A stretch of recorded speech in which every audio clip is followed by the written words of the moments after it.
How are we doing, everybody? Welcome back to the Sean Atwood channel. I'm Ron Swanson, and we're live. And Andrew, the man formerly known as Prince. Well. Apparently, he's been released. So we're going to dive into all of this. We've got a big show. We've got Jesse on Fire coming and joining us in just a moment or two. And then in about an hour, we've got Pdina, Paula M, and Lauren coming on to really shred this whole situation. I'm excited. You should be excited. Get liking, get sharing. And so obviously, Andrew had a bit of a rough morning.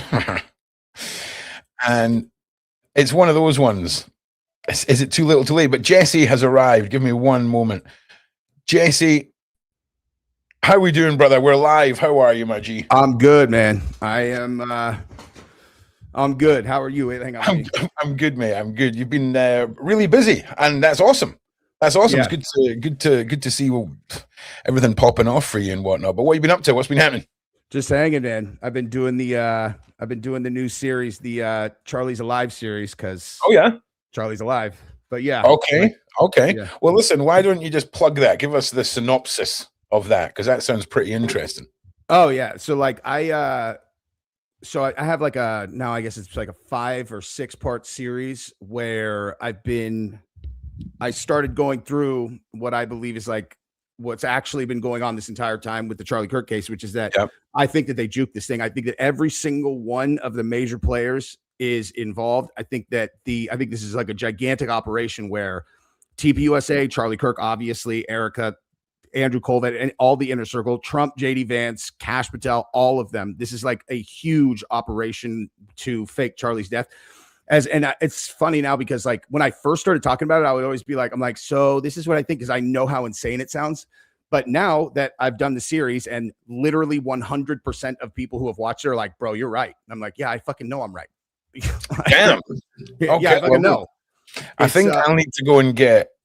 I need to go and watch all that. Yeah, and then maybe next month we'll do a whole thing on that, because I imagine once that's propagated, for another 4 weeks, that's wild. So, have you got multiple theories on this, or are you fixed on one? Okay, one. It's I'll tell you how I came to it too. So it was basically like the whole entire time, we've been looking at this thing, and it's like, I never believed for a second that anyone in Charlie's inner circle would have conspired to murder him. I just never believed it. I'm like, this is fucking stupid, dude.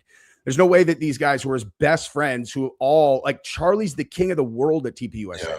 Like if you kill Charlie, that's terrible for every single person involved. Also, Erica's wife, why the fuck would she kill Charlie? It makes no sense. And like I always just thought that it had to have been the leftists, because there was so much overwhelming evidence that it was, even though there were like problems with the main story. I was like, okay, but that just probably means that like Lance did it or something, or, there's like so much leftist stuff that they probably did it. And then what happened was, but I couldn't explain why there were like, I'm like, what is wrong with his wife? Like, why is she not sad at all? And like, and you look at the, and then like the guy who's, what's his name? Oh my God, the guy who's up on the wall, and he's like, oh my God, they shot Charlie. And he gets literally the perfect shot of them carrying Charlie to the truck, and Farnsworth, Terrell Farnsworth. And then also Mikey McCoy, who's standing there. And right when Charlie gets killed, he's literally on the phone, and he just walks around the tent. So the truth is, I had not even seen the Mikey McCoy clip, because I had completely dismissed any possibility that they had been involved. Like, so like when Candace was doing her thing, like I watched a lot of Candace, but when she was like laser focused on TPUSA, I just I'm like, okay, I mean, like, I don't have to agree with people to like them, and I was just like, I don't understand why she's doing this. There's no fucking way that all of these people would be involved in this. And so I didn't even see it. I hadn't even seen Mikey McCoy walk away. What happened was Candace went, like in this most recent iteration where she started going hard at Erica, like hard. I started watching closely again.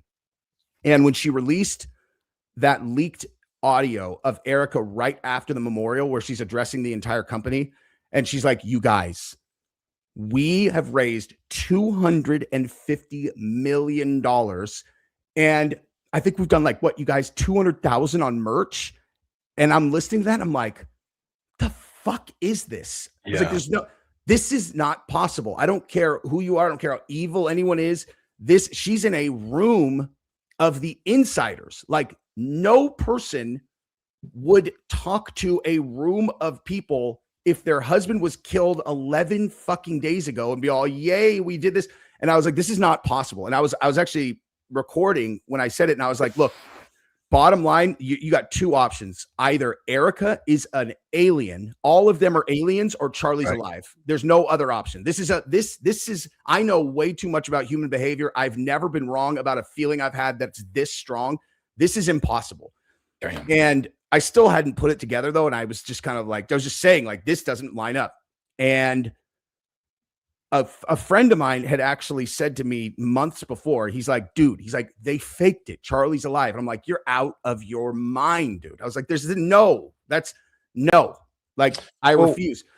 So I had even had a guy on my show who had done a whole thing about how he's triangulated the sound and the shot didn't actually hit Charlie, went in the back of the trunk. And I was, I had the guy on, I'm like, okay. Yeah. And I still was at 5% that's possible. But anyway, go ahead. You had a question before I'll get to the next one. In the back of my mind, it's like, where is he now? What was the bigger picture behind it all? Oh, I'll tell you the bigger. I literally on episode 1, I literally that's how I started the entire episode, the whole series. If you want to watch it, like if you go over there, like scan over to, or if you go to my if you keep going, so it is. Wait, so where's episode 1? Episode 1, it'll say the manufactured martyr. Oh, up at the top. See manufactured martyr at the very top? Yeah. If you click that, I literally lay it all out in the first like 3 minutes of why I think they did it. And I've expanded on it, but you can turn it on if you want. I am. Nothing I am saying in this video is fact. This is a thought exercise and a hypothesis that I am going to put out. Just before I play this, everybody, make sure you like and subscribe. Links are down in the description. We are getting to our main topics in just a moment. And thank you for being here. Please like and share. Out there, and I am very excited to hear what you guys think about it, but none of it is a statement of fact by any stretch of the imagination. So over the last couple of weeks, I've been alluding to the fact that I was going to put something big out about Charlie Kirk. That is this right here. And now we are going to get into exactly what my new hypothesis is, which is that Charlie still alive. Now, the amount of evidence that we are going to be looking at today is going to be overwhelming. So we're probably going to be splitting this into 2 episodes. We got a lot of stuff to look at. A 6 so far now. Explain some things. So if this hypothesis is correct, then guess what? Everything that you saw on September 10th would be a publicity stunt, a large scale one, a psyop, but it would also make Charlie into a manufactured martyr with the intent of sealing control of the government for the next 12 years. I think that Charlie and them believed that if they pulled this off and convinced the world that he was murdered by radical leftists, that they not only were going to be able to absolutely solidify this rock solid support that they had in the 2024 election, but they were going to get all the rest of the independents over there. Now, I wonder where they could have gotten the idea that something like this could be a watershed moment that led to tremendous benefit in elections and overall popularity in the country. They would have the ability to. Yeah, the martyr mindset for this is spot on, I think. And here's the other big part that you can turn it off if you want, but the other huge part is that immediately following this, what did Cash and them do? They called Antifa domestic terrorists. And by doing that, they now have been investigating all of the funding sources for Antifa, and they're going after Soros and all of these other guys. Charlie also, did you know that Charlie was going to prison if Trump lost? This is all according to, like, this is from Charlie's mouth. Why was that? He was a target in the Jack Smith and the Jack Smith special counsel. They were going to put him in prison. If they would have lost if Trump would have lost, he's going to jail. Like, he was going to prison for sure. And he stated that. So I'm like, okay, so Charlie is taken off the map, no chance of jail. He can exonerate anything going on with TPUSA in the future. You get to all of the things that I just laid out. And then there's other stuff too, but it's that's just the why. Like, when you actually get into the series, every single thing that you've looked at and everybody's like, God, this is weird. You insert my hypothesis and it works. And then the second episode, I went through the day of, there's no blood. There's no fucking blood. None. There's no blood in the entire place. Not a drop. Nowhere. Not on their hands, not on their shirts, not on their faces. No CPR, nothing. There's no blood. I saw a video where Charlie's neck exploded. There's no blood. And then they ripped up the entire fucking quad the next day. Do you have any idea how powerful you have to be to do that? Yeah, that's wild, right? The way that everything was handled in the aftermath. And I'll be honest with you, JC, it sounds like an absolute banger of a series. I'm not gonna lie. And it's like I say, it's been a while since we spoke, and it's good to get caught up with what you're working on and what you're focused on. I need to ask you some questions about the Epstein files, bro. Yeah, let's do it. Obviously, today we had the wonderful man formerly known as Prince get arrested, but sadly we are now hitting with this headline: arrested Andrew is pictured being released from public custody. Now we're going to be delving into this in much more detail later on in the show with Pdina and Paula and Lauren, who are much more versed in the royals. But what's your reaction, first of all, not as a creator, not as an investigator, as a human being? How have you processed the Epstein files? I have to respond to one of those comments right there. Conspiracies are a lazy way to make money. You want to know what's fucking lazy? Is not watching a 4-hour series and then being like, okay, I already know it's not true because conspiracies are lazy. That is literally the fucking definition of lazy. Go watch the series and then tell me what you think. Right. Anyway, okay, so the Epstein files are the least surprising thing I've ever seen in my life. I've already known about all of his stuff for years. What is actually hilarious. I'll go back to that too. Conspiracies are fucking lazy. Oh yeah. How about now, dude? We've been telling everybody that there is exactly what's in the Epstein files for fucking 10 years. 10 years. And everyone's like, oh, sure, dude. Sure, dude. Now it's just out in the open. And then the same exact people are like, well, look at, we knew this guy, whatever. It's like, fuck you. You told me I was crazy when I told you about this every day for the last 10 years. Yeah. You know what I mean? Like this, now anybody who questions conspiracies from now on after the Epstein files, you just have to be like, okay, all right, guy, let's skip the part where we have smart conversations. I get what you're saying. We also need to watch the swearing, otherwise I'm going to start getting text messages from the boss. Right? Oh, sorry about that. I didn't know that. They'll be in all capitals. Nah, it's all good. I'm the same. I'm the same, man. I'm the same. But and again, I'm not telling you off. I forgot to. No, you're good. I usually would have reminded everyone before the show, but I started without you. So, but that's the thing. We have been saying this for years, right? It isn't surprising, but I think having certain things like more code words appear. The thing that I found out there, or I'm focused on, is obviously the occult and the cabal side. That's my wheelhouse. Me too. Right. Yep. So we have a chef who's part of a restaurant called Cannibals and Cooks, who is talking about preparing jerky with the coven on the island. And obviously a coven of witches is 13, and you have 13 seats around a sundial. Like, it's so in our face now. Do you think that with the added layer of evidence, or the assumed evidence of what these people are discussing with the jerky, that we've seen a new layer of people who've been sat on the fence with how dark it is finally cross over? Because it was when we had the pizza conspiracy, everyone was told they were crazy, right? We're all completely mad. This can't be possibly happening. And the world does a good job, Jesse, of only acknowledging perverts, right? So Mark Dutroux case couldn't possibly be an international group of PDFs, right? It's okay if he's a pervert. The Diddy case couldn't possibly be an international case, right? It's okay if he's a pervert. Epstein case. And it's the same over and over again. Is that evidence that they are clearly hiding what we think they are? I was on board before the Epstein files came out. But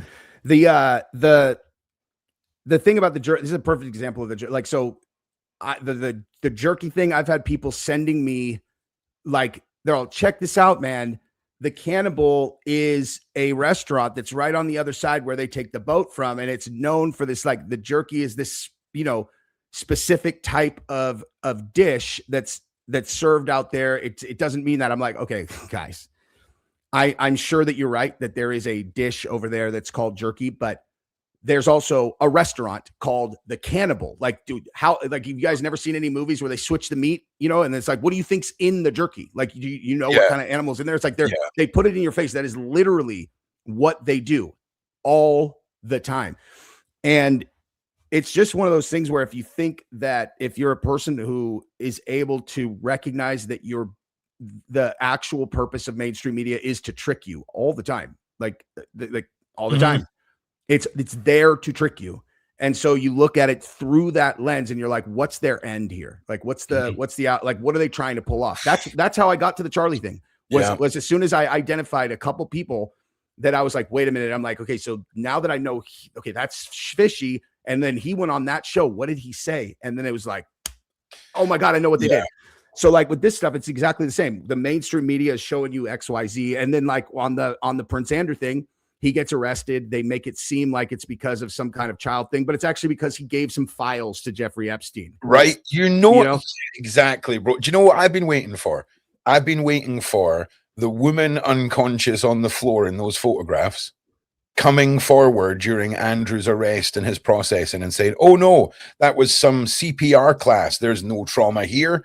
And then that will cast a shadow of doubt on every single photographical evidence in the Epstein files to the certain, you know, surface level media consumer, the person who gets their news just from the headlines, you know, images of Andrew, no abuse. Once they start pushing out that narrative, this is going to be a conspiracy theory again in the next 5 years. People are going to be like, that Epstein what? And how, like, that is what they're trying to weaponize, I believe, because as long as no one gets taken to court, right? Why is Woody Allen not in court? Like, why is there not like at least 100 celebrities being dragged in there? Why did Pam Bondi put Elvis on a list of names that are apparently connected to the Epstein files? It's bonkers, Jesse. It really muddy is. the wires. Muddy the waters. Yeah. It's bonkers. It's crazy, and you got to like. This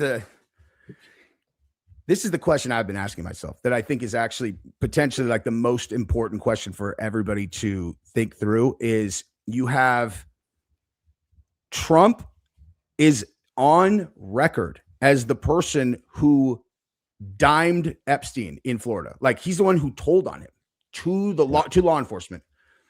So I think it's relatively fair to assume that, and given the fact, like I've always said, the more famous and rich someone is, the easier it is to figure out what their sexual proclivities are, because they will always tip their hand because they're so famous and they're so rich that like you'll find out Drake's into high school girls. You find out eventually. And Trump, there's never been any question. Like that guy is a ridiculous, like it's, you know, everybody knows what he's into, and it's not kids, you know, like it's not kids. So if he's clean on the bad stuff, why is he doing, like, why is he running cover for these people? So like, I'm like, I don't understand. Bongino, you think Bongino wanted to cover for these people? You know what I mean? But he did. And so you're like, why? Like why are they doing this? Why are they covering for these people? Because that's your answer. Like, did they tell Bongino they're going to whack out his family, or did they, you know what I mean? Like, I don't even have a hypothesis. I have no idea why. I mean, if we're talking about evidence in front of us of covens and jerky and cannibals, and that's what they've allowed us to look at, we have to assume the other 3 million files and Trump's side of all of this. You only create a conspiracy and a lie if the truth is worse than the conspiracy. And I'm one of these people that I'm on the side of the truth, whether it's how, I don't know where Trump sits. I've got a weird feeling he's either going to turn out to be the literal antichrist or the savior of the world. I don't think there's a middle ground, in my opinion, right? It's either, because he said a couple of things, Jesse, that no president said before about certain cartels that there'll be videos on that coming up. I can't really talk too much about it, but these cartels are billionaire syndicates. They're not, you know, Mexican cartels or grassroots cartels. And he called them out in a roundabout kind of fashion. So I don't know where I land with it. Me neither. But I tell you what, Jesse, it's not out of the question. If it's the 90s, you're Donald Trump, you just like to have mad sessions with 5 or 6 beautiful Russian models in their early 20s, and you're out of your face, and Jeffrey Epstein slips in with a 14-year-old that you don't know what's happening. That person gets involved, they take a few photos or a bit of video, and you're done. You could imagine a scenario where you wouldn't even realize what has happened, and it's happened. It's possible, yeah. And the only thing is that when they were super close was in Florida. Like, that's when they were super close. Yeah. And then the relationship ended. And like, dude, listen, if anything came out on him that he put hands on a kid, I would do nothing but videos burying him, Yeah, of course. But that whole case, the 2004 case where they had hundreds of victims, yeah.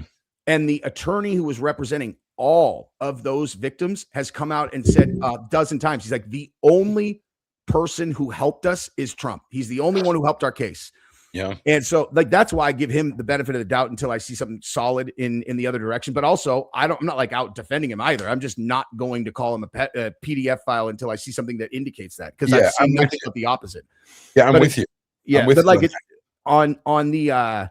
We also have a Virginia Giuffre statement as well. Yeah. But here's the thing, right?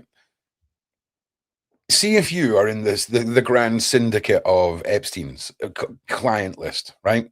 See the ones that are eating the jerky and doing the sacrifices.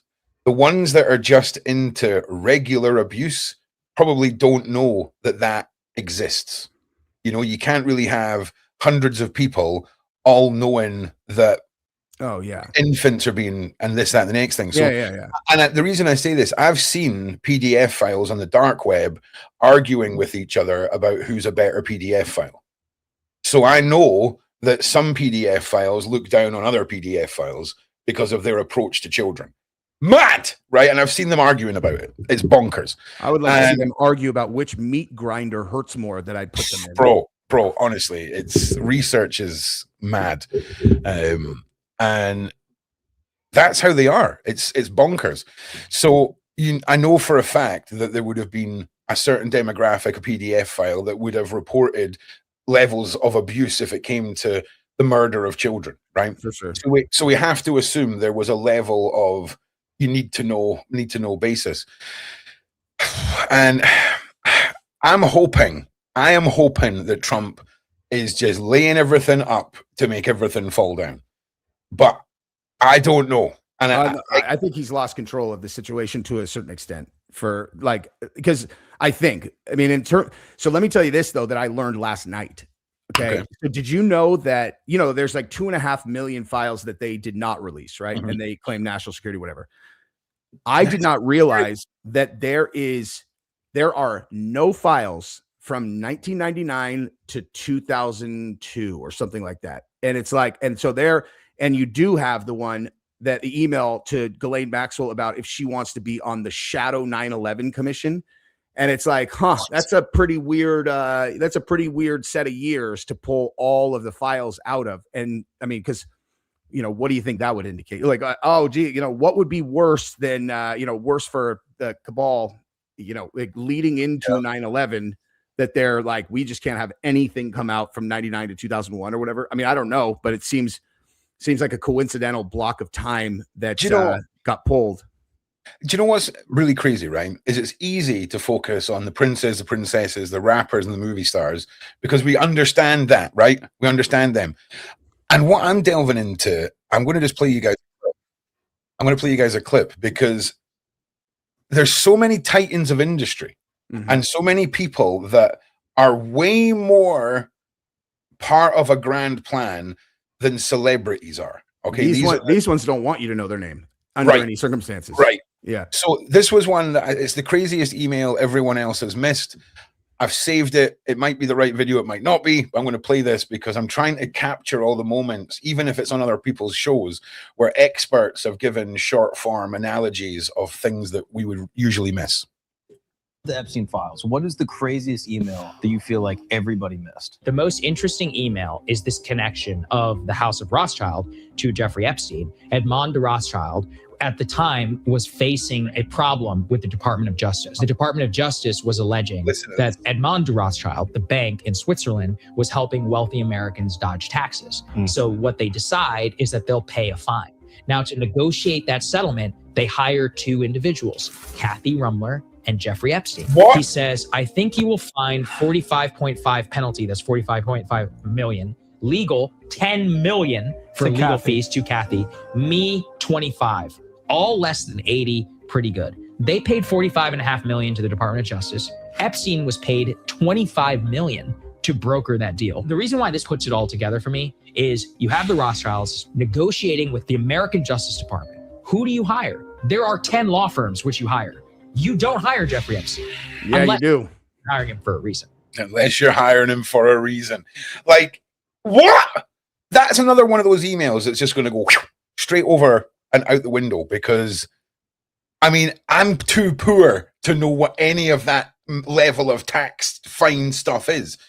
But it seems incredible that the Rothschilds are hiring Jeffrey Epstein to get things done with the DOJ and blackmail. Do you smell a little blackmail card there? Like, what's your take on that, Jason?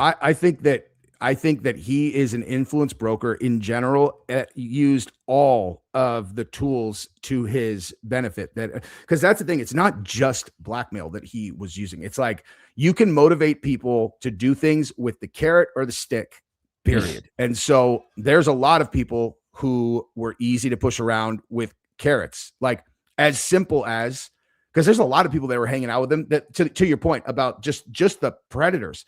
You have this level of predator. If they find out that these people are, doing the destruction of innocence for Satan, then they're out, right? So you keep that. That's like the darkest level. Then you have this dark level where they're like, "Oh, I can get access to these, whatever."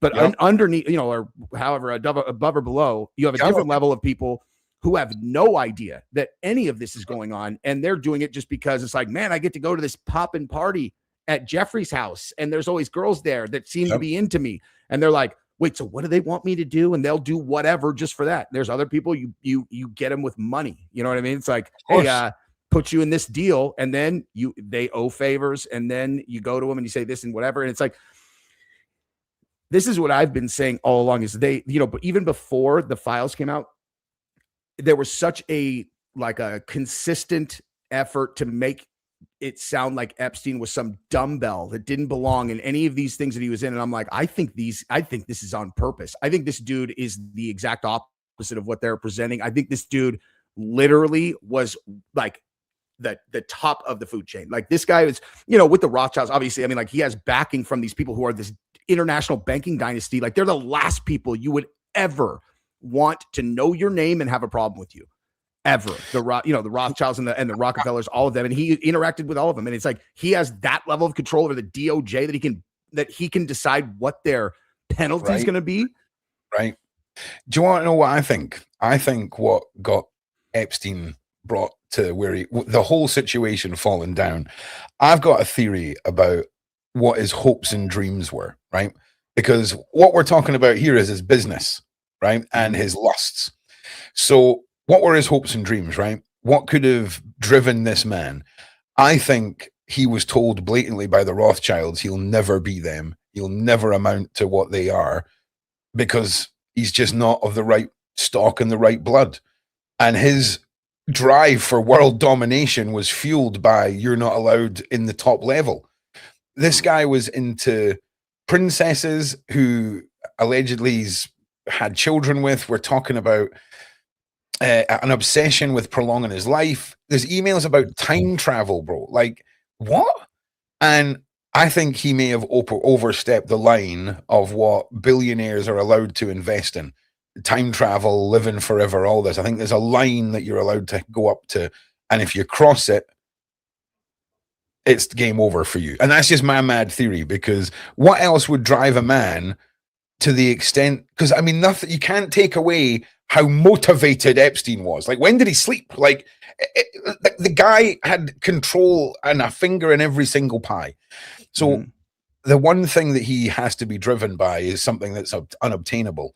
And I think what is unobtainable to him is changing his bloodline And I think that's why he was obsessed with royalty and trying to get his DNA mixed with that. In my opinion, I've no proof of that, but that seems to me to be a logical explanation for what could drive him. It's possible. I look at the timeline of his life, and I'm open to all possibilities, including some kind of like cosmic, this guy is like not of this realm or something, like, because I don't understand. Like, I just don't understand. This story doesn't make any sense. He's 20, whatever. He just gets a job at this prestigious place. He gets fired for, like, what happens to a from nowhere teacher who gets a job at like a $50,000 a year high school, who gets like kicked out, fired for, misconduct with young students? Like, they're done. And somehow he goes from that to like a partner position at Bear Stearns, at which point he participates in a gigantic Ponzi scheme, gets caught, moves on. Like, it's like, how? I don't understand. Like, I don't understand. Is this what it's like if you sell your soul to the devil? I don't know what I'm looking at. I can't figure it out. How do you elevate yourself after being a convicted PDF file? It's insane. And I tell you something else, Jesse, right? Like, Pam Bondi is in hot water right now. I mean, the fact that because they're talking about, we've released the files, Pam Bondi and Cash Patel, we've released files. No, laws were passed forcing you to release the files. Okay.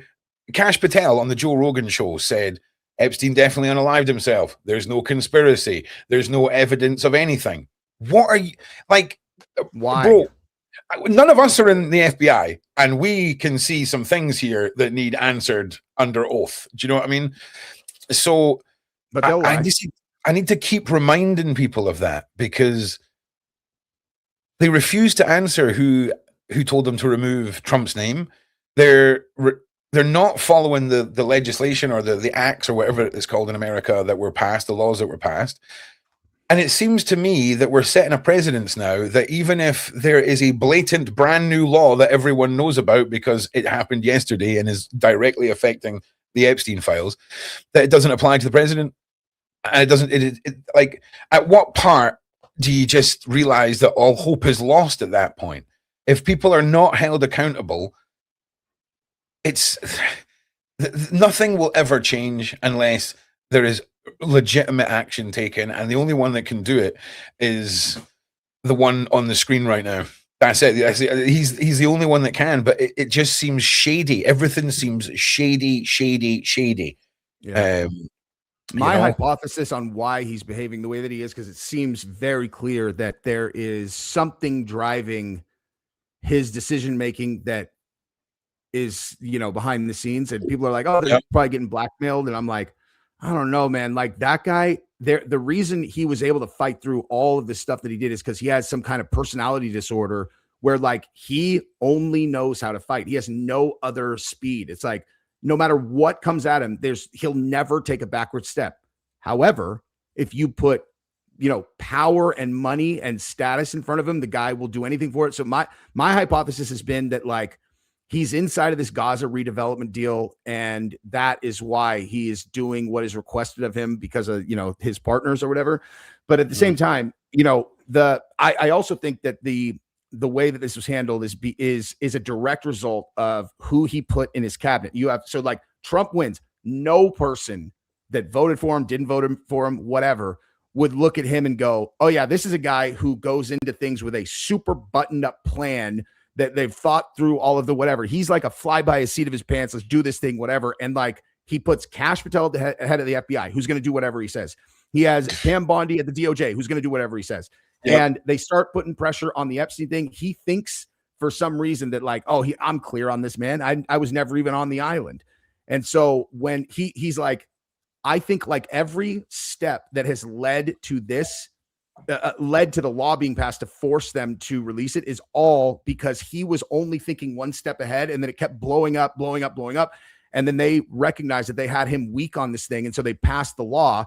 And then now it's just absolute outright chaos. Because there's the thing that's so crazy is we've been demanding these files for decades, and Yeah. we never got to see any of it. Now all of a sudden it's like we're looking at it, we're like, oh my God, this is exactly what we thought it was. It's exactly what we thought it was, or worse. I mean, that's another way. That's another good point. They had them for years. Okay. And it was quite unfair that the council or the committee who were allowed to view the files unredacted on one of 4 PCs and only allowed a notepad and pen were given a week to do their investigation. It seems, I mean, no one wants to wait another 5 years, right?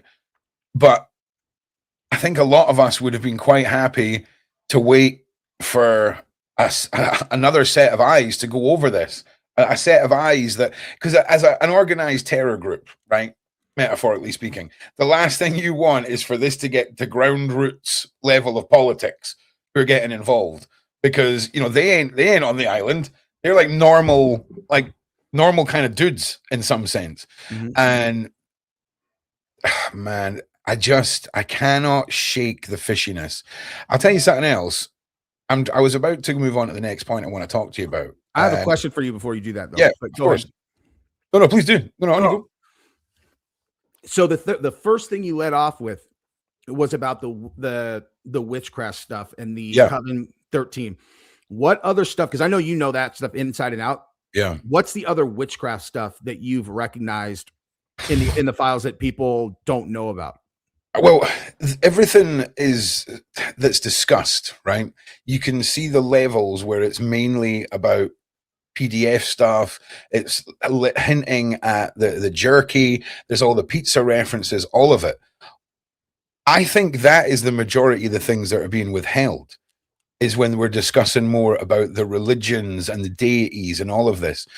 But I'll be honest with you, I think that is on their list of things that they keep fairly hush-hush, even when it comes to emailing and things like this. They'll discuss the entertainment, if you will, excuse the terminology. But I think it's very much like, did you ever watch Eyes Wide Shut? How there's just no talking about it. There's none of that. I think that is the fundamental, we don't talk about Fight Club rule. I know that sounds really like a cop-out answer, but I really think that it is punishable. You know, it's punishable by law if they find out you're a PDF file, but the last thing you want to do is annoy the higher ups within that realm, if that makes sense. And the cabal, the survivors we've spoken to, I mean, we spoke to Max last night, and you know, she was a child and was horrifically abused underneath the Vatican by elites, and she witnessed popes doing just absolutely horrific things.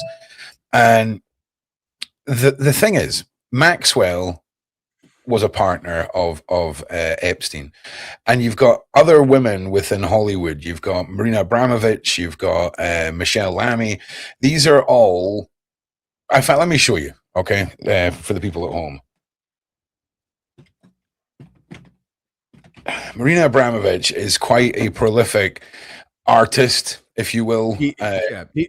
It's hilarious when they go, oh yeah, she's a performance artist. I'm a performance artist that I can find 4 different pictures of her holding off severed goat heads while it gets worse than that, right?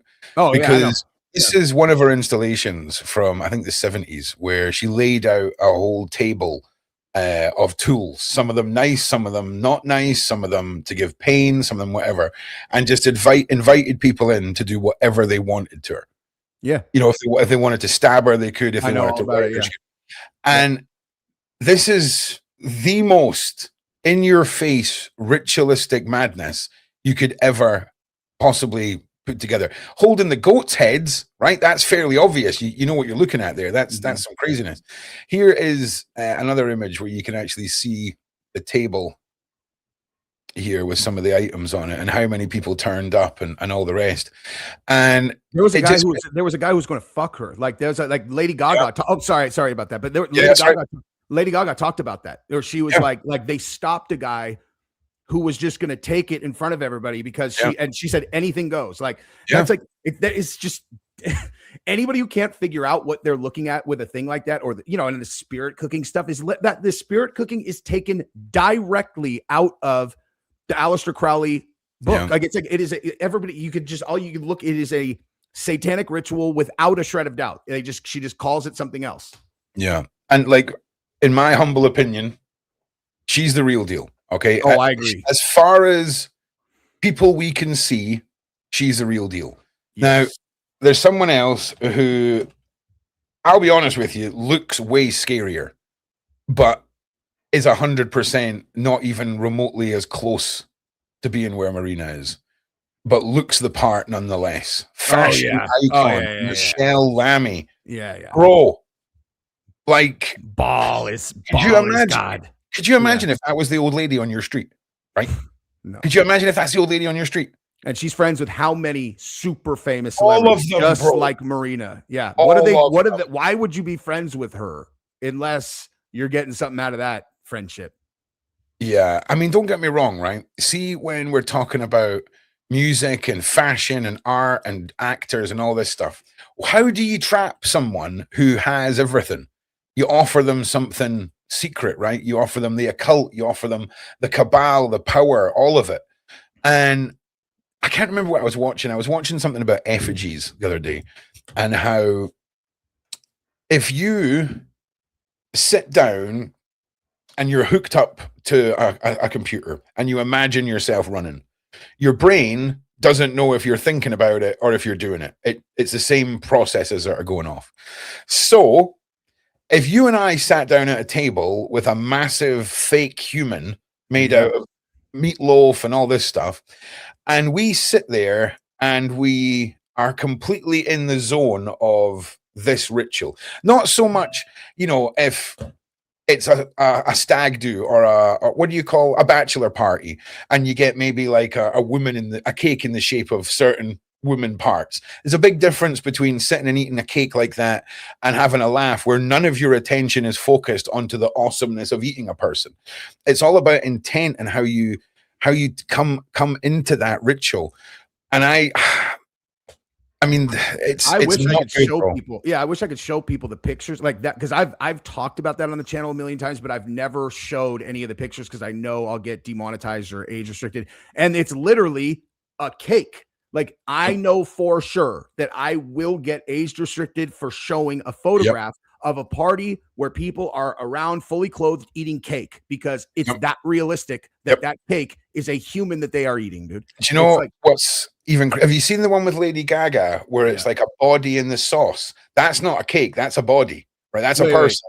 And that sauce that's on the person, and they're coming up and they're wiping it off the body, right? Then you have another one that's the big body cake, and it isn't all covered in sauce. So there's a lot of weird stuff going on. Then you've got the curly haired dude. The curly haired dude. Who's at that party? Well, that's what I was just gonna say. We were saying the same thing at the same time. We were saying the same thing at the same time. Yeah. Telling you, like, man. Who's at that party? Eating so many people, bro. Jay-Z, Beyonce, Will Ferrell, Lady Gaga, like all of them are at this party just devouring this human cake. Bonkers, it's insane. Bro. Do you know what's really weird? First of all, I've just Googled Will Ferrell headless feast, right? Nothing's showing up. I've just tried to find the Maxwell interview where she doesn't, she pled the fifth. Can't find that anywhere. It's a weird day today. Will Ferrell. Hang on. Let's just nerd out on. Yeah.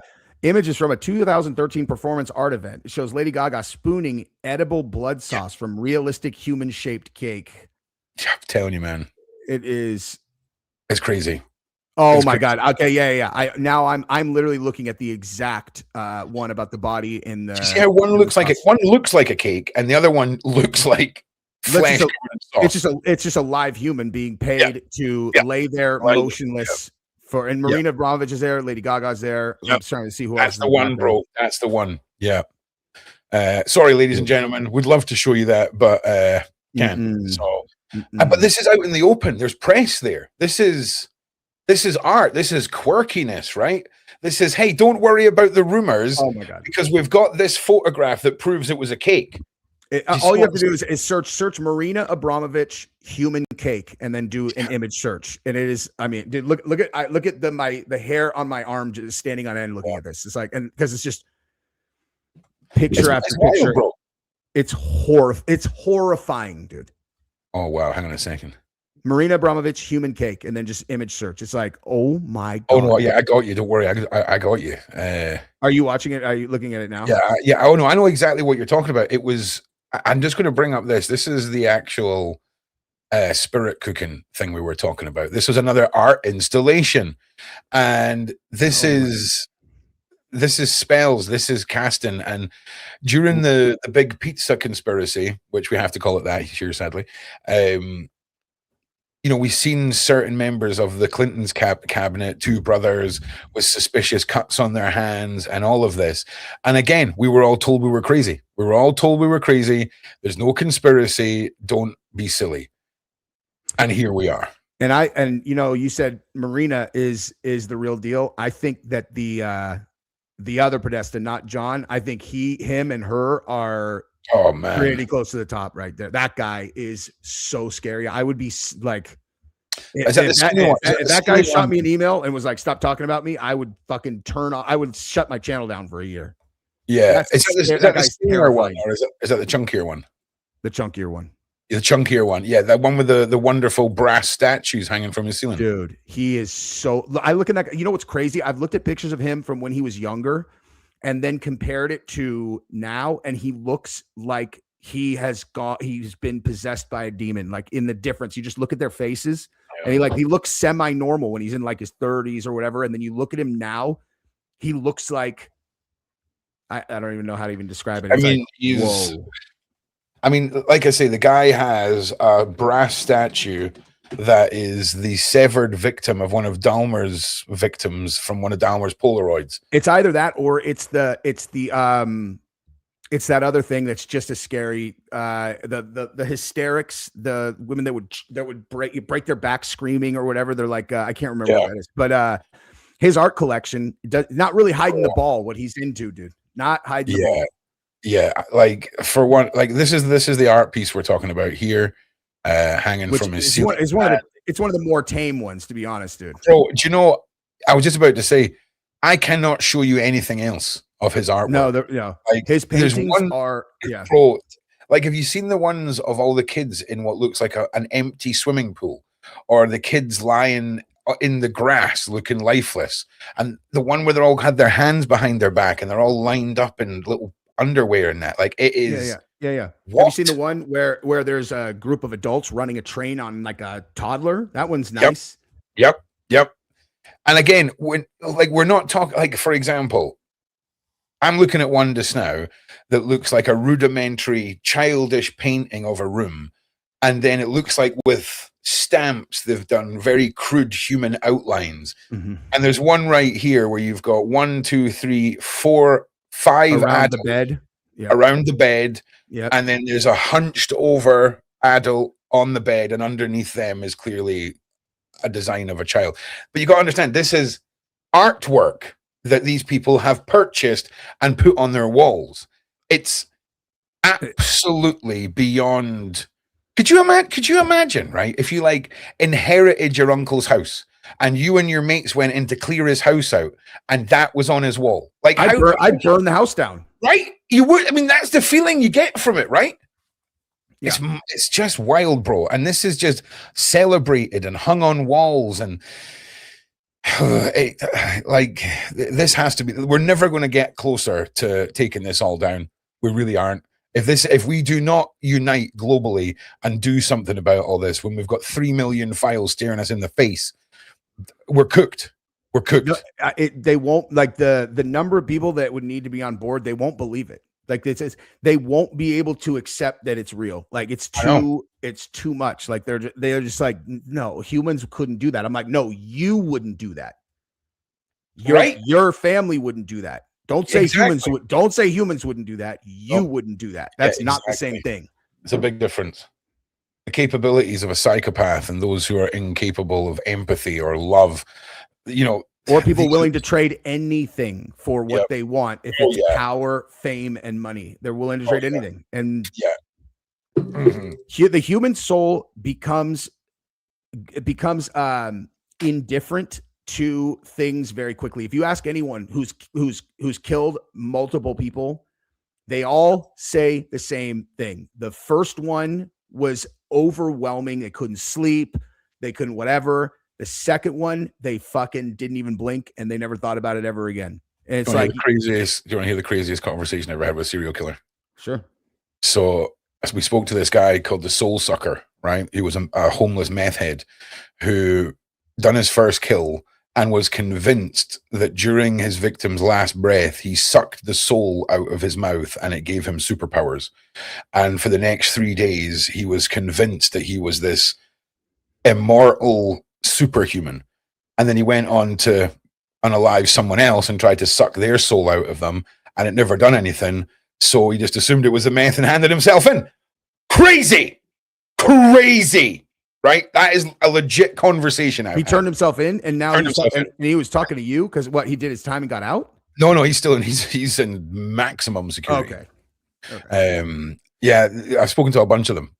They're quite. Some of them you forget you're talking to a serial killer. Like some of them are just, they're so normal. But then you would ask them, hey, so what would the first thing you do if you were released tomorrow? Oh, kill. You know, straight out there. And you understand, you got to keep it in perspective. But some of them are clearly just psychopath, like classic, I will cut you up and put you in a sandwich psychopath. I've spoken to them too. It's wild. The ones that fascinate me, Jesse, are the ones that have no reason. The ones on paper that are like you and me. There's no abuse. There's no crazy childhood. There's no catalyst. Ted Bundy. Do you know what I mean? It's wild. It's wild. Well, look, Ted Bundy's eyes turned black when he would talk about his crimes. His eyes turned black. That's what the interviewer said. They said as soon as he started talking about his crimes, his eyes would turn black. Anyway. It's wild, right? It's like it's so far from what we can understand as the norm. Well, look, we've got like 10 minutes left before we hit the hour, Jesse, right? So in the grand scheme of the Epstein files, is there anything else that you've noticed or anything else that you want to talk about before we hit that hour? There's definitely one thing I want to talk about, which is the following. It's like, I want everyone to pay very close attention to people who they are watching or reading or listening to who talk about the files, and sniff out the ones who are using this solely as a way to attack, political enemies or defend political allies, because those people are like I don't even have the words. You're like, dude, are you serious? Do you understand what you're looking at? Like, do you actually understand what this is? And you're using this, you're pretending that you care about this for the sole reason of being like, look at Trump, or in the opposite, like having it's like, dude, this is so much bigger than your stupid fucking political. I'm sorry. Right. No, you're good, mate. You're good. No, you're spacing them out. That's fine. You're spacing them out. It's okay. Your political game is like, we're talking about cosmic evil. Like we're talking about like something where if I took you and put you in one of these rooms and you were invisible and you were forced to witness what is happening, you would never recover ever. Yeah. You would never sleep a sound night again. That's what's actually happening here. And you are, with your dopamine through your ears, looking at this, you're like, oh my God, you're like the excitement that people talk about it for. That makes me crazy. I can't stand it. Like, I can't stand it. Yeah, your loyalty in things like this should be to the truth, to the survivors, to the victims, and paying attention to the bigger stories. I mean, people and survivors have been talking about elite hunts, just horrible stuff that up until now, for a lot of you, I imagine, is just so beyond the rationale. But the rationale is staring you in the face in black and white in 3 million pages, and it's intimidating to a lot of people. We can't stop talking about this until justice starts to roll out. And it's really got to, because if they get away with this, they'll get away with anything else they damn well choose. And I genuinely feel sad thinking aliens will land before another arrest is made. But they're rolling out the alien banter, man. We've had Obama talking about aliens. We had Trump's daughter talking about alien speeches being prepared. Like, bro, we're talking about a global cabal of child consuming unaliving monsters, and you think we're interested in aliens? Aliens can wait, bro. Aliens can wait until the arrests have been made. And I really feel like that's where we're at with this, or at least that's how I feel.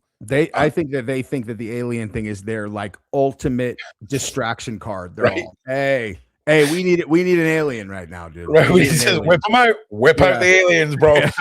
Yeah. You know what I mean? So yeah, but listen, Jesse, it's always awesome talking to you. Thanks again for being here. Jesse's channel is linked down below. Make sure you go and check him out. Go and check out his Charlie Kirk series. I know I'll be delving into that, and I'll undoubtedly have a long list of things that I want to clarify and talk to you about. Yeah, go to the playlist will play them in order. If you go to the playlist and then Absolutely, man. I'll make sure that's put in the description for you as well. Cool. And just again, thank you so much for your time, bro. I know you've been super busy, and we'll see you again soon, mate. And Awesome. thanks again. Thank you. Take care, brother. Peace. All right, everyone. Make sure you like and subscribe. Make sure you share all of this out. I'm just about to bring in the one and only Paula M, and we're going to delve back into the royal side of all of this. And I just want to first of all say thank you all for being here. Thank you all for your support. Please, if you can, like, share, subscribe, push all this out. And the wonderful Paula M, how are you doing? Bit of a tough day for Andrew, right? A little bit of a tough day so far. You're muted.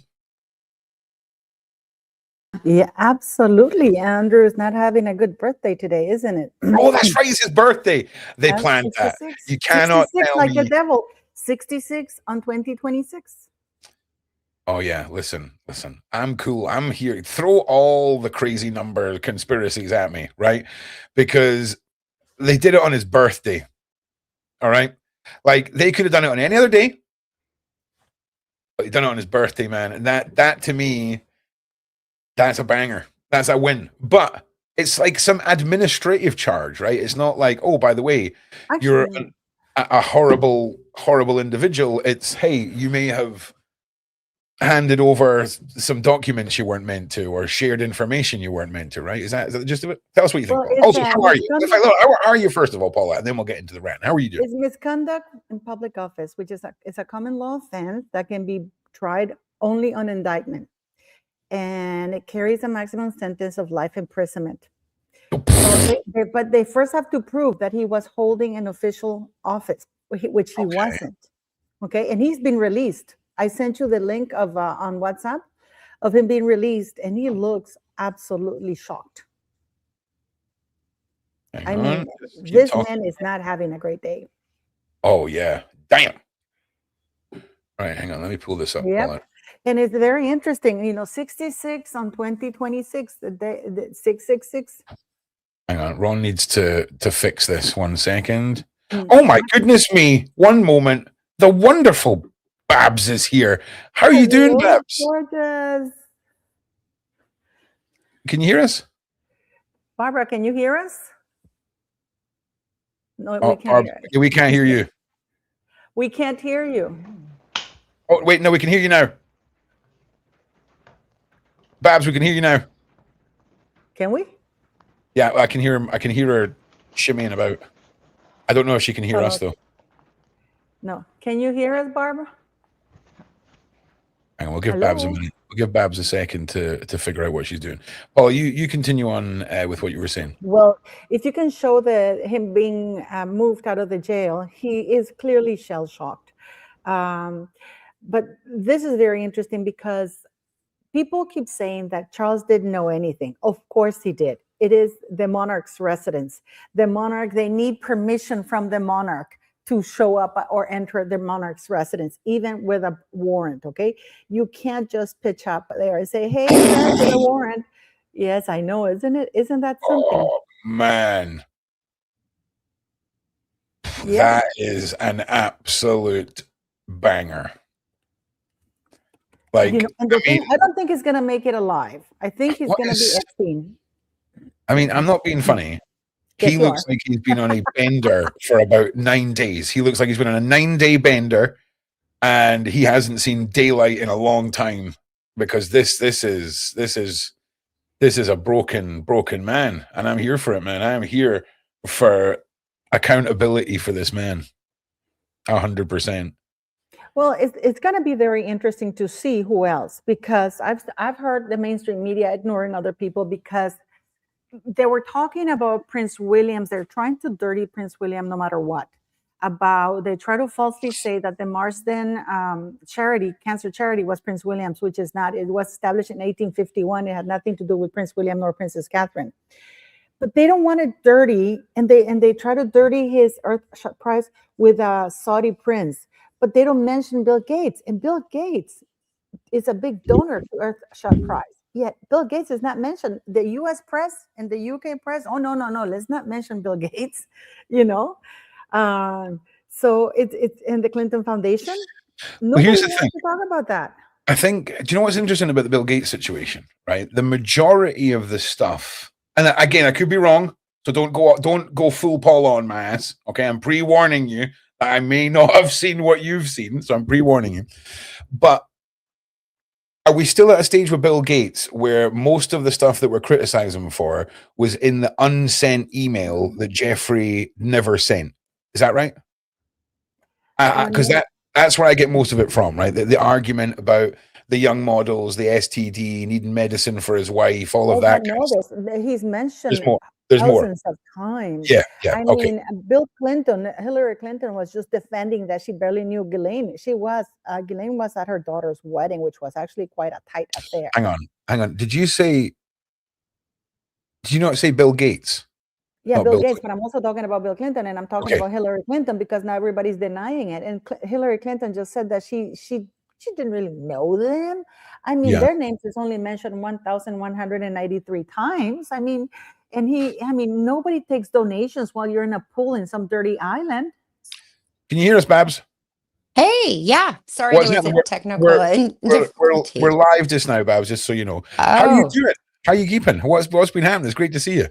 It's great to see you guys. I mean, here we are. A few months later, selling and spitting our truth that we've been, saying for the last 6 years or so. I mean, I've known about this for 20 years, but I'm really happy today that he got arrested on his birthday and turning 66, and all these symbolisms and numbers that are connected to him. Well, it's interesting because you've got a much different insight to most people when it comes to Andrew and things like that.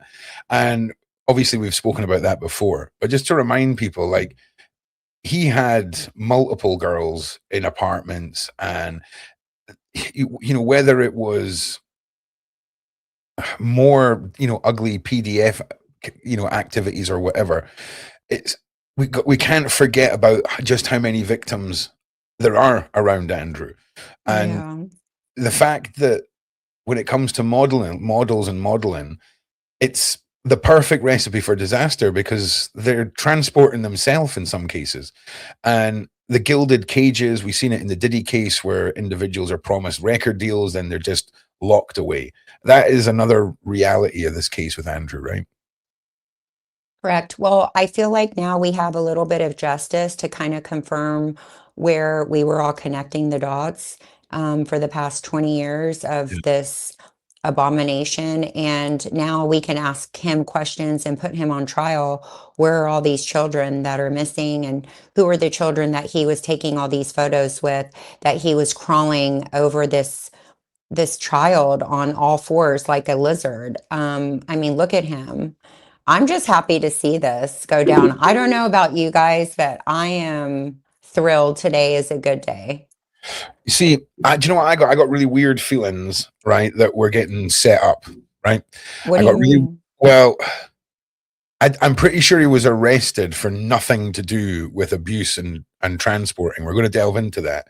I feel like it's like a token gesture to the people, and people are going to hear, oh, he was arrested, now he's been released.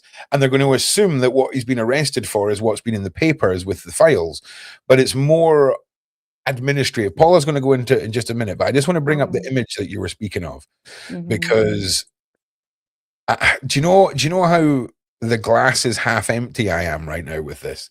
I fully expected this woman or this young lady that's in this photograph Mhm. to be brought in as a witness and say, oh no, we were doing some in-house training on CPR.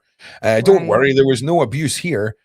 Right. And then it sets a stage for, well, if one of them wasn't a monster, they must all have not been a monster, right? And Right. it's quite scary. And I'm not saying that's what's going to happen at all, but I just can't get past how outside the box we have to think when we're talking about these evil billionaires, the faceless bloodline families, and the royals and all of it. But I'm rambling on. But Do you think this is the domino effect? I mean, this is kind of like what I'm feeling. It's the domino effect for the I'm rest. hoping so. I'm hoping so. Yeah. But the fact I that laws had to be passed for the current DOJ to hand anything over, right? Mhm. And then they're acting like they've done us all a favor and they were on our side. Well, no, they told us that there was nothing to worry about, and then they refused to release the files until laws were passed, and it forced them into doing it. And they're still acting sus. So for me, there's still too many gray areas that need to play out before I can make judgment on who's on the right side of this whole mess and all of this trauma that's been spread. I think it's also up to the people to do our research and our due diligence, because in America we have the Constitution, so you have to have a lawyer to represent you. And now what's happening in America is a lot of these people are resigning, and yeah, they're not going to say what they did was wrong because they are not going to take accountability. It's basically the shame effect. They can't go in public. They can't really go to work. Their family, they're embarrassed in front of their family. I mean, what life do they have to live? So in order for them to say something in public, what are they going to say? Oh, I'm innocent. I need a lawyer. They can't do anything. Like they're not able to live in society. I think that's a step in the right direction. And then Yeah. they have to live in silence for the next few years. I mean, what are they going to get a lawyer for? You know, really to say what? Oh, protect me from the public? I don't know. I mean, they're done. Do you not think that if they bring in the wrong person's going to crack and going to say too much? Maybe. And that's when we'll start seeing the dominoes falling. Yeah. I really hope, Babs, right, that this is the start of the dominoes falling. I think really hope that so. it is. And I'm hoping so. I really am. I really am. Paula, I think what's your thoughts? I mean, what's your thoughts on today? What's your thoughts on what Babs has said? And where do you land with the dominoes? Because obviously we want to have some hope, right? We want to think, oh, Paula has been eliminated by the internet. She will return in just a minute. But I mean, for me, Babs, I really hope this is it. But I think they're going to whip. so. I think aliens are going to be whipped out and land before arrest number 2 is made. And you know, let's just find out what he was arrested for. I think that's probably a good place to start, Barbara, right? Because I mean, they have all the videos, they have everything. well, here's the thing. Andrew Mountbatten Windsor has been released from police custody following his arrest on Thursday on suspicion of misconduct in public office, right? Misconduct. Like, who cares about Andrew's misconduct? Hang on 1 second, Paula. I've lost the right button here. There we go.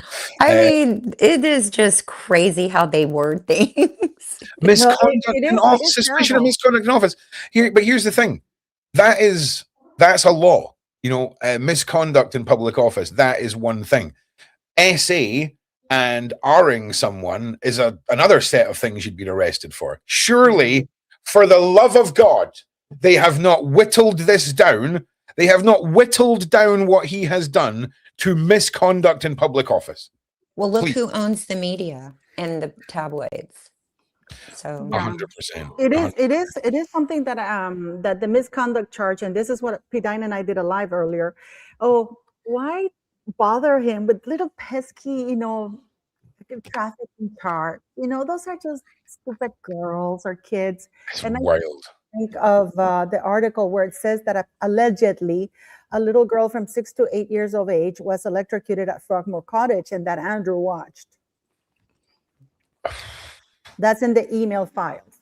So there is so much going on, and it's such a shame because it always comes down to money. They don't care how many victims there are, like human victims. What they care is about the money. Oh, he sold secrets, or the state secrets. That's more important than a child's life. You know, it tells you, it tells you a lot.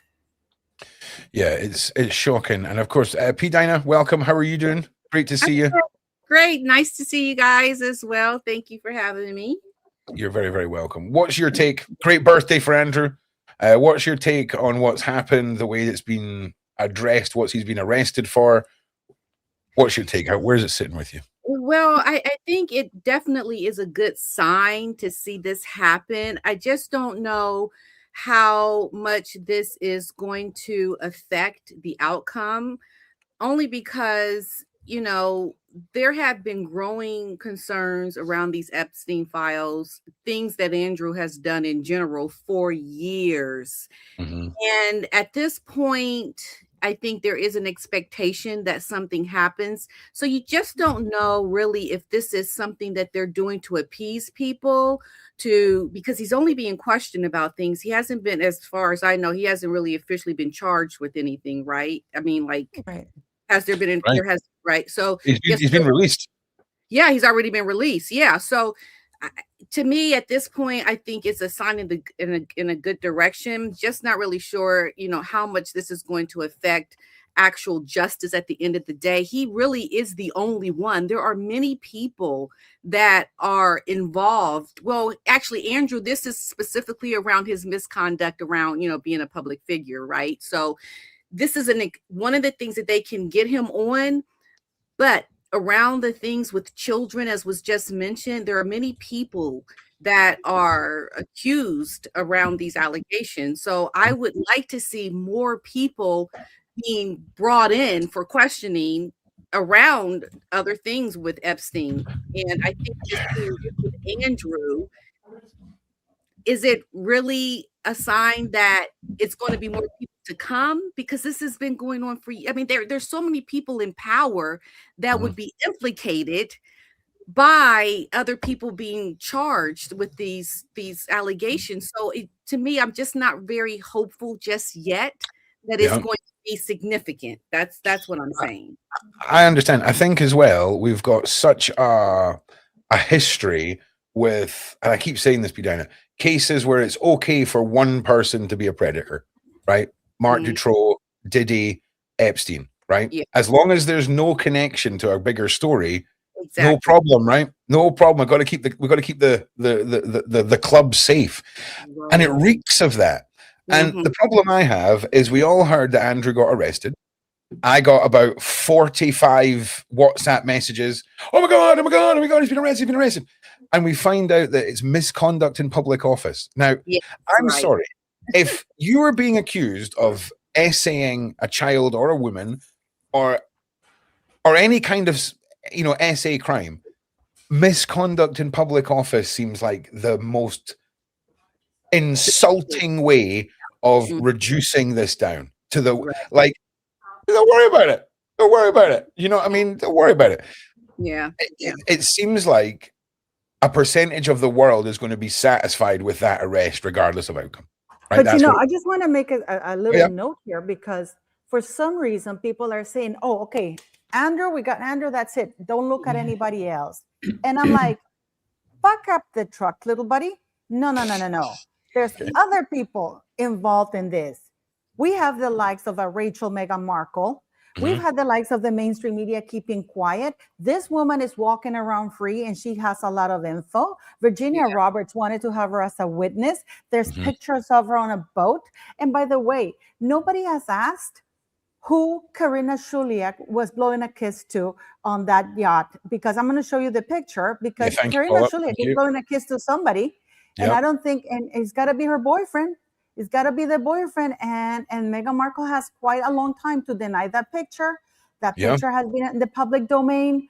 Nobody has gotten sued or anything like that. I have the picture if you want to show it. Yeah, I'm because going to look bring it at up Karina. right now for you. And I just want to say, just while we're doing that, Lauren, thank you for joining us. Great to see you here. I'll get over to you. For a Thank you for intro. having me, because I told you as well, Ron, but I was obsessed with yours and Sean's streams during the whole Diddy trial. I genuinely aged rapidly because I had such little sleep. And you guys were just like breaking exclusive after exclusive. And I was It was wild times. really like, I'm on a stream with Ron Swanson. Like, I was No, watching please. Diddy. I know, and we're gonna get into Barbara, because Barbara is amazing Thank with you so Diddy, much for with being Diddy here, and Naomi Campbell. That's insane. Yeah. there. Yeah, Barbara's a real deal. I forgot as well. We should have let everyone introduce themselves, because No, Babs but, is. but in this picture, everybody just wants to. It's like, forget Bill Clinton, forget Bill Gates, forget Rachel Meghan Markle. Oh, there's gorgeous Barbara. Forget anybody else. Let's just concentrate that we got Andrew, and yay, we should be okay. Who, by the way, is free. Who was Karina Shuliak blowing a kiss to? I just so everyone understands, right? This is Epstein's ex-girl, like current, or would have been current girlfriend. There's the a main freaking beneficiary in his will. 400 odd million up, and that's just what we know about. That's before she digs up the gold, right? But she was going out with him from 2009 to 2019. And Karina was heavily involved from the emails I've seen. And come for me, Karina, because, it's not looking too good for you, love. That she was heavily involved in finding girls for Epstein and the whole ring. They had, like, it was like a full-on job they were doing. This ring was just absolutely massive. And let's remember as well, Jaguar Wright said on Piers Morgan, there is one person that connects Harvey Weinstein, Jeffrey Epstein, Sean Combs, and that person is Sean Carter. So we are going to see more. And like Paula made such a great point, that there seem to be loads of people that, you're happy with, are you happy now? He's been arrested. He's lost everything. Well, he hasn't. Let's not talk about these other people. Let's Oh, hang on. concentrate on Paula's. Andrew. Say that again. Say that again. That's what they say. Let's just concentrate on Andrew. That's what they say. They also, there's that ridiculous empathy. He's lost everything. It's like, right. Well, first of all, we should have been listening as a society to the women. He should have been arrested a long, long time ago. Yeah. The fact that it's about, the public office and these documents. I'm not outraged about the documents. I'm outraged that Virginia Giuffre is dead. Let's talk about that. How did that happen? Because I don't think it was a suicide. No way. Listen. This was as far from a self-unaliving, Pdina, as you can get. Okay. I went back to people that knew her as far back as the October or November of the year before all of this kicked off, right? And I can't get any proof of life from anyone. No one has had more than a text message or an email or a WhatsApp written communication with her. Her father, in his first interview, said someone got to her. He does not believe that she did this to herself. And as far as loose ends go, she's the most hot spotlight is on her loose end in the biggest alleged human transportation PDF global ring. There's 1,000 people on that list of Epstein names that would have wanted to try and tie off that loose end. But Barbara keeps going now because I'm trying to fix it. On you go, Pdina. Isn't it interesting though that this arrest with Andrew is happening when she's passed on, Virginia? I mean, imagine had this happened while she was still alive. Just imagine all those years where the files sat in the DOJ, all those years where there was nothing to worry about. Just think about that, because that kind of haunts me, Pdina, because it really does. And I talk about how different levels of predator won't associate with each other because they don't agree with their methods, right? And we've got to also imagine that Epstein has to have massage girls and ladies that are present themselves in some sort of legal age way. They might just be skirting the line or whatever for everyday craziness. Like it's not all just the sordid. It's all sordid, but some of it from a surface level has to look normal. Do you know what I'm saying? Because this guy was such a degenerate. He had to have it on every layer of his life. And Babs is struggling to get back in. I'm trying to fix that. Paula, I will cut to that in just 1 second. I just wanted to just quickly cut to Lauren just for one moment. Lauren, just before we bring up what, the next thing that Paula's bringing, is there anything you want to just throw at us to what we were just talking about there? Well, I think it's interesting, right, that we have seen so many people claim Andrew is just one bad apple, or Andrew, hasn't done anything wrong. He's not been found guilty in the court of law. What? The same court of law that's failed millions of women and children? No, thank you. Yeah. So I think today is actually a great day. Not necessarily just because Andrew's been arrested, but because with the Epstein files, we are seeing the best of citizen journalists. People are finding amazing stuff. We were never meant to get this information. The elites did not want us having this. No, so actually, I believe this pyramid structure that works against us is flipping. But I still believe that Andrew is being protected in some capacity by the palace. I believe that Naomi Campbell has lawyers, in my opinion, that are working to squash narratives, because that is the only plausible explanation as to why there's not more damning coverage coming out on her. Yeah, I just want to cut to Babs. You've got an interesting take on Naomi Campbell. Lauren, this is Barbara. Barbara, this is Lauren, by the way. Hi, Barbara. Hi, Lauren. Nice to meet you. You too. Would you agree with people's opinions that are forming of Naomi Campbell? Because you've had firsthand experience, and so have you, Lauren. Right? It's two different worlds of introduction.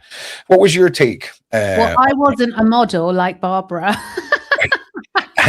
So what was your take on Naomi, Barbara? Like, what, from somebody who's from the industry, from that whole world, how did you feel about her? Well, with Naomi, I've been in the industry for 20 years, and I basically just follow patterns and behaviors. And throughout the years of being in the industry, I was with the same agency as her, so we went to the same events. And for some reason, we always clashed. I don't like women that try to have hierarchy over me or control or talk down to me. So I always gave it back to her. And she also trafficked one of my best friends who was an artist. She brought her to all the parties, events. She basically sold her to like CEOs of big corporations. And one of them lived in Paris. So I had to go rescue her in Paris and bring her back to New York. I have gotten in 3 altercations with Naomi. One was at a venue, a modeling event venue. She was behaving very nasty towards me, and we got in an altercation. They had to break us up. And another time was at a Lenny Kravitz concert. And then the other time was in Cipriani's upstairs in the bathroom. So she knows exactly who I am. And then she trafficked my best friend to this gentleman in Paris. He is CEO of a big corporation fashion brand. And I had to go save my friend because she was hooked on drugs and basically his sex slave. And just to get her into the world of the art world, you get connected to the best artists out there, like David Cho and all these great artists. Even that world is very slimy in itself. And Naomi is known to date a lot of billionaire men, which buy her things. They support her needs, whatever it is. She's basically a honeypot. So what she does is she brings all the girls to these billionaires, and she gets paid off. And they give her islands and all kinds of things. Yeah, her track record of picking men is quite interesting. So I'll be honest. She's a monster. Well, yeah, I just wanted to get your take there because, Lauren, Yeah, you're doing great. You're doing great. You're doing great, Babs. We can hear you. You're doing fine. You're awesome. Can I ask a question? Yes. So your friend Barbara was trafficked. Transport. Need to say transport. Need to say transport. Sorry, transported. Did your friend know that they were being transported? How was it sold to her? Because obviously, what's so hard in the modeling industry is, I would assume, I mean, as not a model, I wouldn't know, but it's very hard to make your way. So you want to appease someone like Naomi Campbell, right? You want those big players in your corner to try and help get your foot in the industry. Right. So it's just like slow drips, basically. You meet her, she connects you. It's a slow process. It's not all at once. Like all these girls that came over from Europe to go to the islands, it's a slow process. First, we'll get you a visa.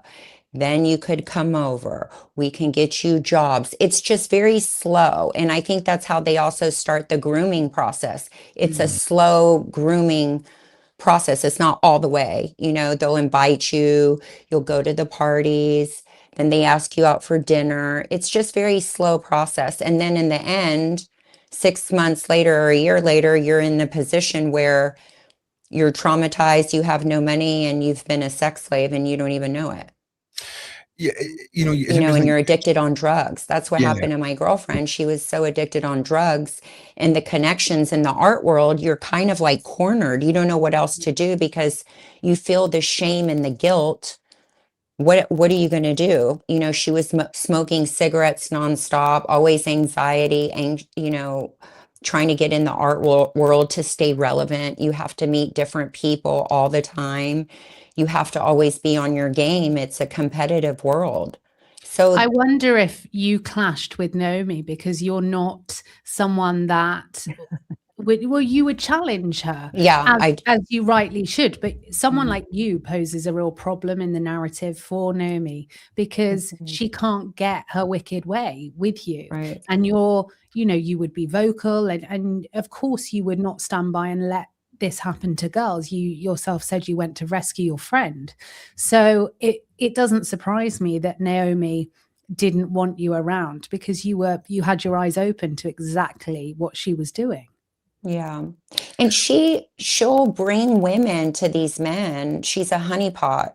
So she gets brownie points. Let's say she gets a penthouse in the best building in New York. She gets an island. She gets a car. She gets lavish gifts. I just see how these things work. And it's really sad because somebody as innocent as my friend had no idea. And I didn't even put all this together until a while ago. It just came to me. I was like, wow, this is crazy. She's been honeypotting all these girls. And it's interesting because you also have the Ron Burkle Association because there are some names that for some reason are immune to scandal or to be mentioned. We have Ron Burkle in some sort of Caribbean, I assume the island, because they're all wearing guayaberas or something. Yeah, I'll pull that image He's up. on the files. He's in the files. Yeah, but if you look at it, he was Diddy's godfather to the twins, and he was one of his business partners. Never once was he mentioned in the trial. Naomi Campbell interviewing Diddy, my bro. I've known him for decades. My bro. Ron and I did a live where we showed Naomi Campbell complaining that she didn't know Jeffrey. Right. No, now none of them know them. Now she was outraged that they were linking it. Like, it's not my fault. I know so many men or so many people, And then this is the part that always gets me. 2021, King Charles, then Prince Charles, made Naomi Campbell, after being convicted 4 times, he made her a global ambassador to the Queen's Commonwealth Trust. It was not the Queen, it was Charles. Yeah, that's wild. Wow. That is. Naomi had a birthday party in Dubai. This was 2006 or 7. My friend went and she flew back. Naomi's friend, this producer, he got caught with ecstasy, bringing over so much ecstasy. I think he was bringing it for her birthday, and he got arrested. and he was in jail for like a year, and she was the only one that could get him out because she was friends with the prince over there. So I think the one that's in the files. So this is like one big circle. It's just making sense. All the dots that are being connected. They're just one big family, these people, and they just have each other's backs, and we're just the pawns. Paula, I just want to say Hey, something because you're asking about your one friend, second, Barbie. Paula, can you bring up the image? Everything I'm What looking about my for on friend? Google today has been Which scraped. image do you want? The one of the three Hmm? gentlemen in the wonderful shirts. Oh, okay. Well, Okay. you're looking for that image. So when Diddy was arrested after the first raid, Naomi Campbell, because I researched this, closed her company in the UK. And then after the arrest, she opened a company and it was based in Dubai. Now, there's someone I want to look into is Naomi Campbell's best friend. She's always around this guy. He is Middle Eastern. I can't remember his name off the top of my head. But these people, they've got a lot of questions to answer. And Right. I wonder, Barbara, do you think it's a kind of a 3-letter agency that puts it together? Or do you think this is a kind of an independent ring? I think it's Mossad linked with CIA, FBI. I think they're all involved. I mean, there's bad people in every industry. So these are just the people getting paid off by, I think, the Mossad. Now, speaking of Mossad, That's so who Jeffrey worked for. You know, he was okay, a so Mossad I did agent. an interview with Kirby Summers, and she mentioned this and was part of the motivation to That's bring just my down opinion. the royal family. Is that what they were saying? Is I why think he was doing this, or? Yeah, I think that is one of the angles, Barbara, is that the Mossad and the Israeli side, their intention has been to bring down the royals and all the rest of it. And what's your take on that? I mean, do you think that what we could have been seeing was a global plan to destroy the royals? But I mean, you can lead a horse to water. It doesn't mean it has to drink. And I think with everything that's gone on with Andrew, the lies that he's told in interviews and the alleged like smorgasbord of crimes that he's being Well, accused with Barbie, you know that I did my interview with her, and she confirmed that these men are like idiots. They get these women. Look at the monarchies around how conflicted they are. We have Mette Marit in Norway right now. We have Sophia of Sweden, and I mean, and we have hard evidence with the emails that they were communicating way past when they said they were. We have Yeah. Rachel, Meghan Markle, and nobody.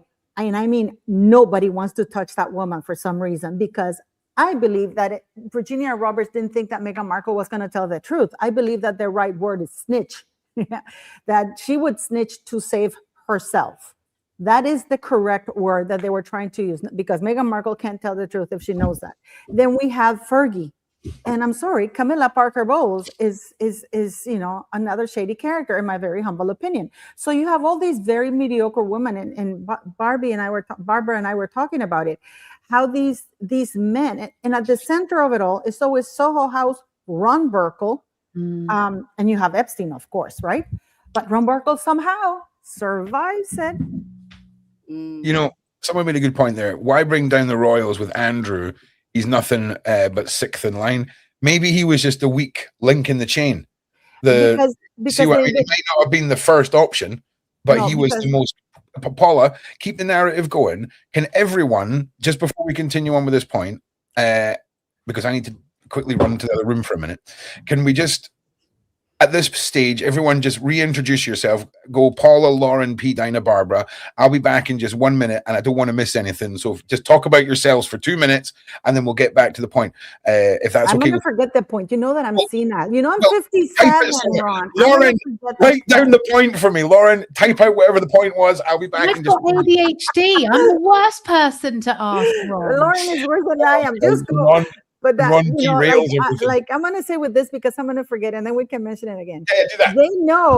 They know that they get Andrew because they know how they dirty. This is a textbook narcissist criminals. They make people accomplices. They knew that the royal family were going to cover up for Andrew. So I have been watching the Vikings a lot. So they used to have the shield wall. The shield wall is only as strong as the weakest link, right? So they found a way into the most senior member of the royal family, the queen's son. And they knew that the royal family were going to look the other way, which is going to make them implicit, which is what's happened right now. They're complicit because people are wondering how much the Charlie boy knew, how much the Chucky boy knew. How much? How much? It's true. How much did that man know? I mean, for reals. And so this is how they dirty people, like Meghan Markle bringing Harry to Canoan Island, getting him involved in all those dirty deals. He's an idiot. In Andrew's defense, I really do think he's an entitled idiot, and I don't think he saw himself as being used. He probably thought that he was doing them a favor. He didn't know that he was being used in that way because he's that arrogant. And I mean, so that's what they do when they get these weak links, because they know that their family's going to do anything they can to cover up for them, and therefore they get dirty in the process. And this is what we're seeing right now. I mean, what do you ladies think? And it takes years to happen, right? But I mean, this all started way back in the late 90s with Andrew and his shenanigans. So, I mean, this is something that takes time, and it pays off after years and years of just gathering information and making the case stronger and stronger, because it makes absolutely no sense that we're only focusing on Andrew. Or at least, I mean, it just doesn't make sense. And Pat just came out, because I've been saying in my channel that this woman knew Epstein from way before Fergie. And it just came out that Andrew, it's in the files, that Fergie in the file, Epstein said that he was financially supporting her since her divorce in 1996. Yep. Where? That means that he knew her quite a long ways before 1996, because why would you suddenly be supporting Fergie? Why would Epstein be supporting Fergie in 1996 when she got a divorce? Because they had a relationship. In 1985. I wasn't even born. Oh my goodness. Oh my God. Really, Lauren? I'm 39. Yeah, I was 100% born. I was definitely born then. Oh my goodness. Exactly. Yeah.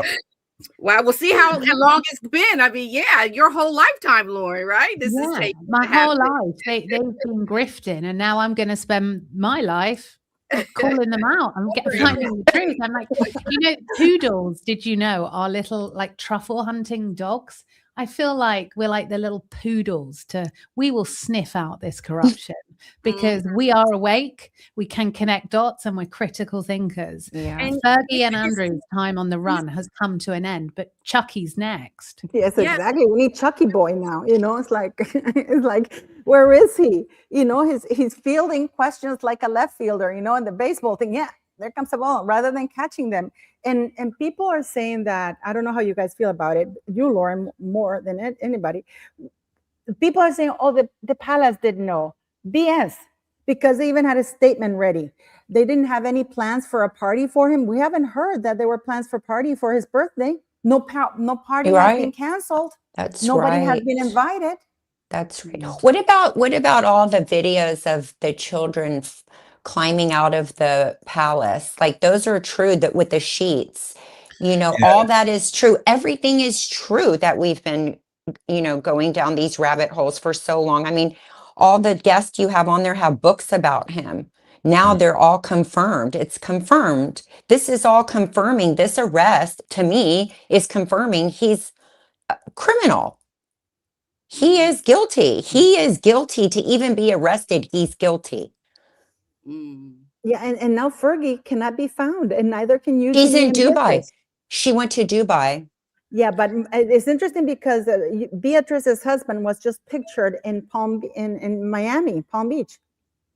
Yeah, they're gonna go. They're gonna go to Dubai. They're gonna go to Israel, Dubai, or America, because all these places you need to have lawyers, and our Constitution. It's, what are they going to do? They're going to get a lawyer for what?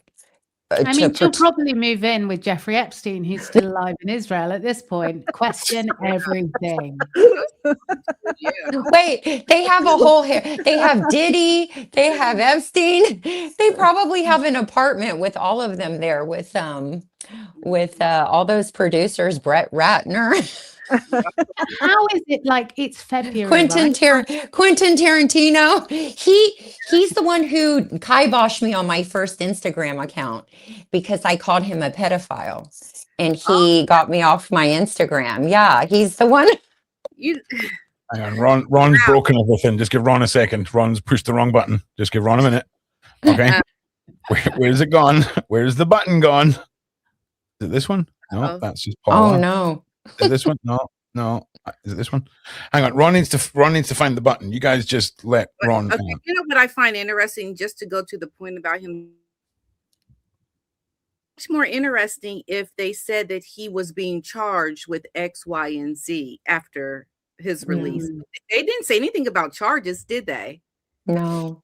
So there's all this drama around his arrest, being brought in for questioning, and now look, nothing has come from that. That I think is very. He wasn't even kept for 24 hours. So yeah, and again, it was 11 hours. Yeah, and again, just to remind everybody of what he was brought in for, we're talking about misconduct in public office. Okay, misconduct in public office, not SA nothing. Okay, but the way that we all interpreted this morning, the way that all of the people who messaged me about it interpreted this was, hell yeah, we got him. He's going down, right? And in actual fact, it's pretty disappointing to see where we're at with this. I'm not going to lie. It always comes down to money, Ron. It's always about money. It's never about the children, because, you know, like that article that just came out is in the Daily Mail, that they found out that there was a little girl, or 6 to 8 years old, that was electrocuted at Frogmore Cottage, and apparently Andrew was there watching. I mean, this is insane, and this isn't the Epstein files.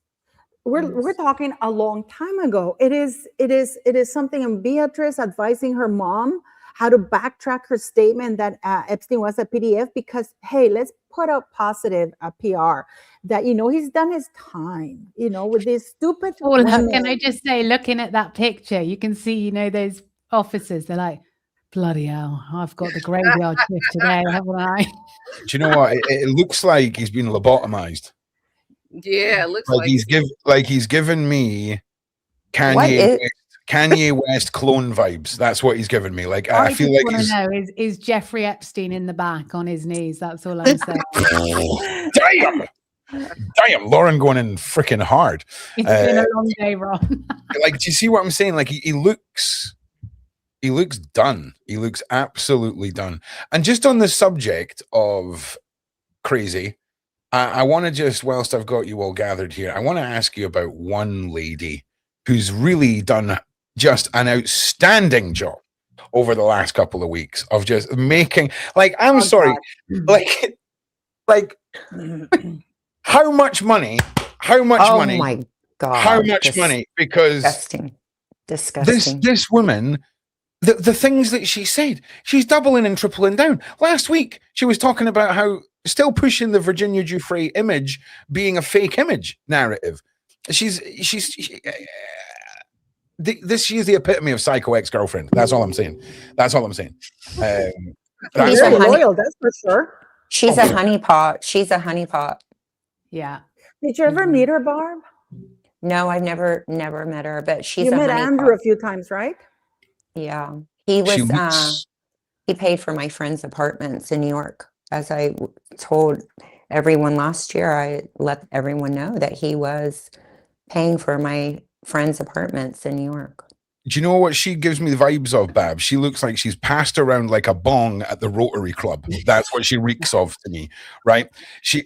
You're telling me, there's something about, she looks like she's like, I can't deal with the woman. It's very, very rarely does someone give me the heebie-jeebies, right? And I very rarely use that word. The heebie-jeebies. And I don't she looks like if she sneezed, I'm catching something. Okay, that's what I mean. Like, I just feel like very long neck. She's so down the dark realm of Andrew, the fangirlness, the pointing, looking the wrong way. I guarantee you, allegedly, in my opinion, Lady Harvey, the sort of individual. No lady, Ron. Right? Oh, listen, did you see how triggered she got when they called her Miss Harvey on the yeah. Everybody loves the titles, don't they? Everybody Hell loves yeah. the titles. I'm going to get a title. I'm going to buy a plot of land, and then I'm going to get myself a title. I'm going to do You it. know that you can actually buy a title in the United Kingdom, so it's very. I know. interesting. I know. Trust me, it's going to be Lord Swanson pretty damn soon, and I'm going to be leaning into it hard. Okay, trust me. Trust me. You know. I want us because we have people like they're only looking at Andy Boy, at Randy, but we have been. Pat and I had the pleasure of meeting one of Charles's Chucky's oldest employee, the painter. I'm sharing this with you, and Ron didn't even know that Pat and I knew him because we never talked about it until he got caught. And I nothing suspicious about this at all. Nothing suspicious Before you about get into that story, I'm going to have to love you and leave you because I have to. One second, Lauren. Before you do that, just tell everybody where they can find you. Your links in the description. Hit us with what you've got coming up next. Thank you for being here. I really appreciate it. Well, you can find me at Lauren the Insider. Sorry, I need to get the anti-glare things. Lauren the Insider on YouTube. Come find me, and I'll be back, Ron. It's been that. Today has been. It's been mad for you today. I know.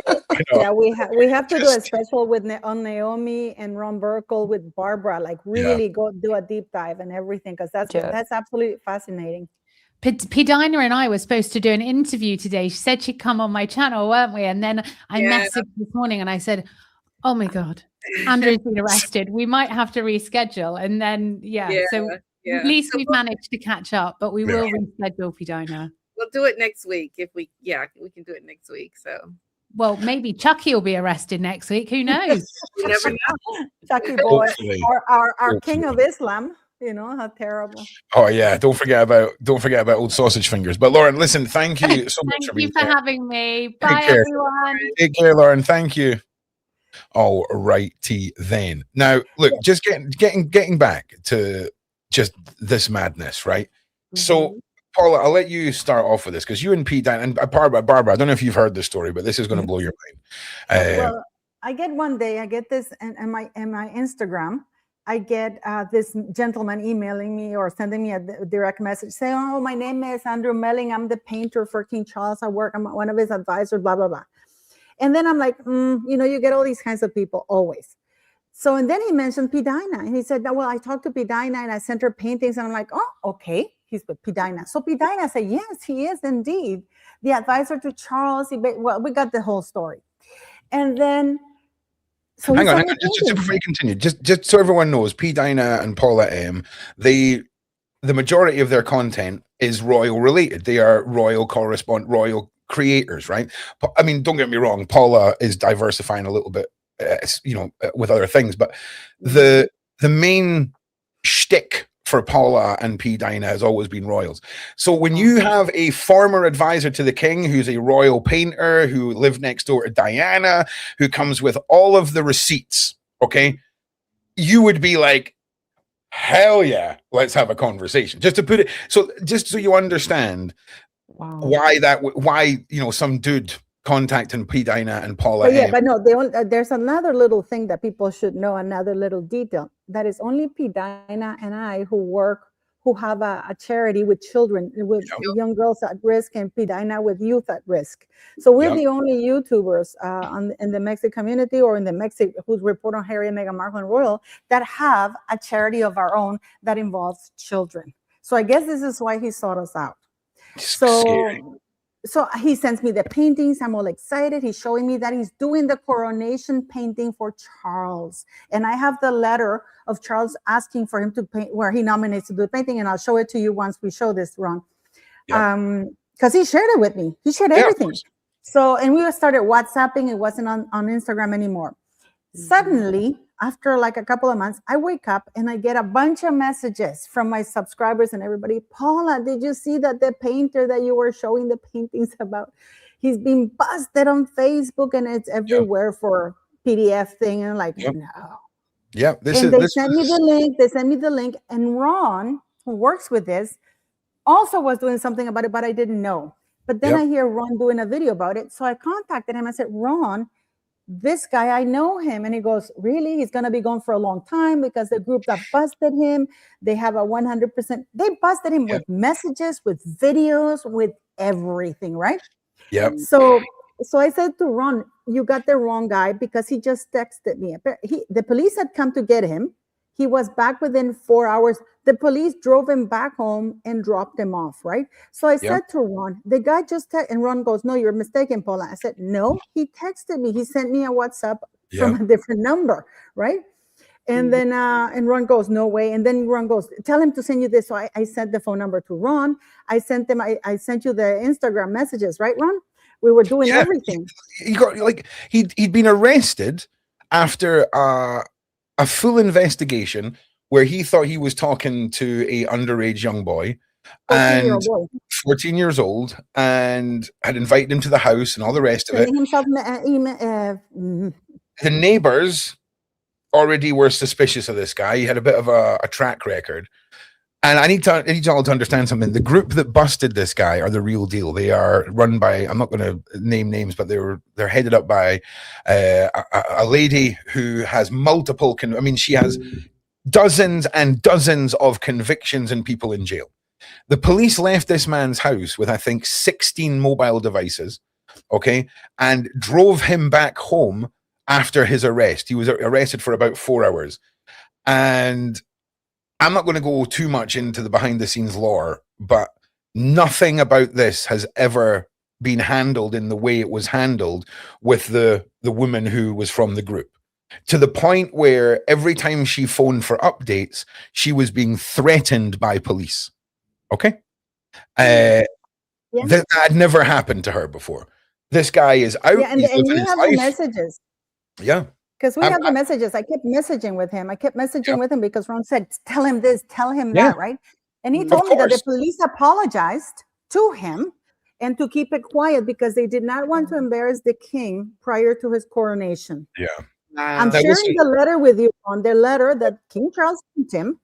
This is King Charles' letter asking him to paint his coronation, Buckingham Palace, March 3rd, 2023, private and confidential. Dear Mr. Melling, I am extremely grateful and pleased by your continuing kindness in creating such wonderful and realistic portraits over very many years of my late beloved mother, Her Majesty Queen Elizabeth II, myself and my wife Camilla. Your talents are greatly appreciated by both myself and my wife Camilla, and my late beloved mother, as you well know, was forever singing you praises. I hold them very dear and will treasure them. I am extremely pleased you have agreed to accept my charge I set you to create a coronation portrait for me to grace Clarence House of myself and Queen Camilla. I am pleased with the portrait you kindly sent me to use in the commission. I wish you good luck and will be good to see you again, hopefully very soon. Charles R. Now, I need to make it clear. When the team went into this guy's house, hang on, give me 1 second, Paul. I just need to write something down. When the team went into this guy's house, they discovered wall to wall, every single part of this guy's house was covered in royal everything. Letters from the Queen, letters from Princess Diana, paintings of Diana, paintings of the Queen. Like, this wasn't like, this guy was a famous painter that the king liked. He was hired by the royal family as a direct advisor to Prince Charles for 4 years. He talked about Andrew walking past and slapping him on the backside. It was all a big boys club, right? He has photographs that the public have never seen that he was going through of him taking pictures of Diana over the wall, holding the boys, them getting bicycles and all this stuff. This guy was as close as you can get without being, a staff member that lives in a palace. This guy busted multiple times. The whole case was handled outrageously. He is still out there. He's still doing his thing. And you have to wonder what he knows, what he's been protected for, because there's no other outcome than this, other than this is protection. And that's a painter, bro. But this is what we're facing with Andrew right now. Yeah, well, no. Listen, what I mean is that's a painter. That's not a multi-billionaire on an island. You see, and there's protection there. Right. That's just the dude next door to your ex-missus. Mm-hmm. You know? Yeah. Quite literally. And when people who have got a track record of nothing but success in this have their investigation shut down. They're threatened, and there was also a bunch of horrific, sad things that this poor woman went through that are probably a result of this that I'm not going to go into. But it's unreal. And to tell you something else, Barbara, you'll agree with this. It says something very telling when women set up YouTube channels and then wake up the next day and their YouTube channel has just been deleted for no reason, right? You've experienced it, and so has this individual who was part of the team. It seems to me that when individuals should be raised to the highest echelons of society and be given thanks for the work they do, the powers that be want to destroy and silence those who are bringing to light individuals like this, and it's a repeating system that needs to be dealt with. So let's hope the Epstein files is the dominoes that Babs is hoping for. I'll be honest. But look, I want to just quickly circle back to the madness of this lady. Okay, she got off way too lightly. Babs, you know who this is? This is Prince Andrew's ex-girlfriend, the one before Fergie. And she's been going around saying that Virginia's a liar, that the images are fake, that Andrew's being framed. It's all an Israeli conspiracy. And it's bonkers. It's absolutely bonkers. What is your experience with... I mean, I would love to give her the benefit of the doubt that she's brainwashed, right? But what's been your experience seeing people defending these individuals, whether they're part of it or they're brainwashed? Have you witnessed that during your career, where models are quite happy to defend these individuals because of the control? Mm-hmm. You there, Babs? Oh, you can hear me, Babs? I think Nope. she's. I don't think Babs can. I don't think she can hear you. That's all I right. can hear. Who's talking? I'm talking. It's me. It's Ronald. How you doing, I Babs? can't hear you, Ron. I can hear everyone else. You can't hear Ron. Well, you can't hear Ron. Ron's the most important person to hear. Right, hang on. I'm trying to figure this out. Let me... These are the paintings that this guy was sending me. I'm actually in the Instagram chat. Wow. Hang on. Go. Those are Go. the paintings? Oh my Yeah, God. he painted. I mean, the guy, and I'm going to show you the coronation. I'm actually looking. This is another painting from him that from Oh my Elizabeth. gosh. He was Wow. really talented. This is So Princess, talented. yes, this is Princess Diana. Wow. Yeah. But I want to show you the coronation because he also sent me pictures that he took of Harry. Yep. Remember when Harry gave an interview and saying that Prince Charles, that he never went on a bicycle? He sent me the picture that nobody has of Prince Wow. Harry pushing a bike that he took it in the garden. Yep. Mm-hmm. Wow. Yeah. Yeah. Sorry, I forgot we hadn't finished. Sorry, I'm all over the place. So When they release somebody within 4 hours, was there some sort of bail bond? How does Nope. it work? They apologized to him. And this is what he's saying. They just questioned me. This is the actual conversation I was having with him, because Ron told me that when I mentioned that to Ron. He says, being scammed, Paula. I do mentoring with young lads, done it 30 years. Some weirdos call it proto PDF, by chatting, helping people out in total anonymity. Then seven broke into my house, but police now know I mentor young lads with absent dads. Seems being charitable now a crime. That's no, we're talking about Andrew Mellon, who is an artist and former advisor of Prince Charles, who was involved. I mean, it's sad that they released him. A sting operation, and I can't believe it. It's just more evidence stacking up to show you all that there is a protection in place, and we all thought we were getting one thing today, and it turns out we've gotten nothing. We've got nothing from this Andrew arrest. I mean, would it have been better if they just hadn't? Because I feel like arresting someone for I mean, could you imagine, Pdina, right? There's a notorious weirdo working in the office where you work, right? And he finally gets arrested, but he gets arrested for the emails he's sending to the wrong people. Exactly. Yeah, it doesn't make sense. It's just a way to calm the waters with all the people who are outraged and wanting some justice, calling for the king to abdicate and, asking questions of other senior royals as they go to, their, charities that they're visiting. And it's just a way to show that there has been some accountability. However, I think it's just a ruse. It's just showing you that there's an illusion of some justice being happening, but to be released so quickly and to be charged with some, or to be brought in for questioning around something that is not even directly related to the outrage that people are having around these Epstein files, shows you that this was all a plan to make it look as if they are going to do something about Andrew.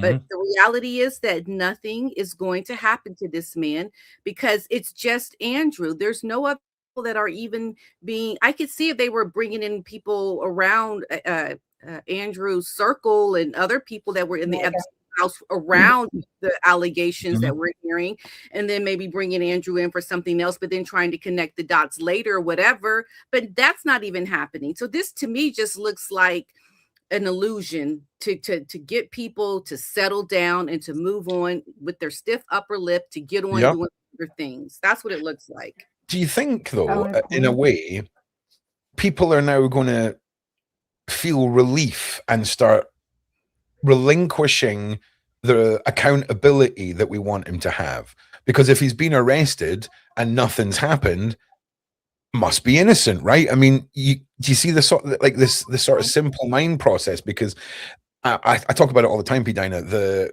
the passive media consumer, the person that just goes through the headlines. They're not reading the articles. They're going to see Andrew release police apology. Do you see what I mean? Like, oh, well, we were wrong, I guess. It's scary. I think what it does is it starts the cycle all over again to see, well, what will happen now? Will there be still more outrage? Will there be this momentum again around Andrew and no consequences to his arrest? We just have to wait and see. And I think that's what they will do. They will play it out to see, well, what will happen now? Will people forget? Will we move on to the next thing in the news cycle? I think you can't really say what will happen right now until people start to really understand, hey, wait a minute, nothing has happened to Andrew. Well, and what about if they can't break Maxwell, could they break Andrew? Could Andrew be the source that spills the beans? But then is anyone giving you the impression, Pdina, that they want the beans spilled? Because no one's given me. Do you remember Andrew Tate, right? Nope. And the energy they had for arresting Andrew Tate. Do you remember that Andrew Tate arrest energy? No evidence. Bang him up in jail until we do. The guy's still. It's ongoing. The guy's still having his life affected. The States now, in the States of all places, they don't have any evidence. They're just gonna try him. Yes, right. So whether you agree with Andrew Tate or not, we're just talking about the Andrew Tate arrest energy, okay? Because it was pretty. It was pretty damn good, right? I mean, we all knew what was going on. We knew the crimes. It was public. Where's that energy? Because that's what I want to see, Pdina. Yeah, well, he's already out, Andrew, Mountbatten Windsor, and Tate was in for 4 months, I think. Right. So this is a lot different. This to me looks like, well, something has to happen after Andrew Mountbatten Windsor's arrest or his, questioning, because did he provide information? We were talking earlier, Paula and I, about perhaps Fergie, because Fergie has distanced herself from Andrew. We know that he has done some very shady things in the past in connection with business with Andrew. Maybe Andrew was called in to answer questions around some shady dealings with Fergie. Maybe Fergie's going to be the scapegoat. We don't know, but to me, it looks like Andrew is off and maybe someone else is going to be now arrested and charged with some, allegations, but it certainly doesn't look like it's going to be Andrew. It's been completely different though, how they did things over in England as to how they did it with Andrew Tate here in actually in Romania, right? He was in Yeah. At this point, Ron, I just think we still have to wait and see. I'm not too excited about anything that happened with Andrew today, to be honest. It's really disappointing. It's really Yeah. disappointing. And sadly, if you know John Wedger and I's podcast, you'll know the history the UK has of fumbling the ball time and time again when it comes to children's safety, when it comes to the actual sentencing and the way things are handled. And, you know, I just want to bring up on screen someone else who I just want to bring back in everyone's memory is this reporter, Jill Dando. And, you know, she was gunned down on her doorstep. Yeah. And this was pre-Savile knowledge. This was pre all of this. You can listen to whatever story you want, freaking the Libyan terrorists, whatever. But the way this case was handled, the fact that they pinned it on an individual, it was later found that it wasn't him. This is a repeating tactic that John and I have put on display in our series, Crime Theory, because individuals who get too close or individuals who have too much influence, right? John Lennon is another prime target. People like Andrew Tate. Once you can make a tweet and affect a government election because of your reach, or you can inspire people or change it with music or whatever, they don't want that. They need to shut that down. They can't have you all sitting in a room together discussing what could be. They can't just shut up and consume and do as you're told. And individuals like Dando, she got too close to the sun, and that's what I wholeheartedly believe. Now, what does that mean for Prince Andrew? Because he seems like the number one. Do you know? He seems like the number one sore thumb in a global elite anything. He looks like a fumbling idiot. He's the sort of guy that I would imagine at the party he's been handed the big plate of substances and he drops it on the floor. Right? Or he exhales and blows them all over the party. Like, he seems like that fumbling moron. So unless that's a character he's playing, because that's probably a smart move to do that, do you think that he's going to last? Epstein. I don't think he's going to make it to trial. I don't think if this ever goes to trial or anything, I think it's going to be Epstein. He's going to have a heart attack, or, you know, this is why they came and took his license, his gun license in December. They took away his gun license so he can no longer have guns. I believe that also, like Pat and I were talking, I believe that they're going to make Fergie a scapegoat, because they have issued like not like a warrant, but they put out feelers for Fergie and Eugenie and Beatrice to come back to the United Kingdom to present themselves for questioning. But of course, we haven't heard any. Fergie's not stupid. Fergie's like a rat. They said she left and is in Dubai. Yeah. Yeah. Do you want to hear something? Do you want to hear something really interesting? And then just throwing this out there. You know, you've all heard me say, hey, if you're watching on Twitter, please come over to the Sean Atwood channel because it helps us out more. See, since we started doing the Epstein series, the viewership on Twitter has dropped by 80%. Oh, wow. 80% of a drop in viewership. What does that tell you about what's being shared on what platforms?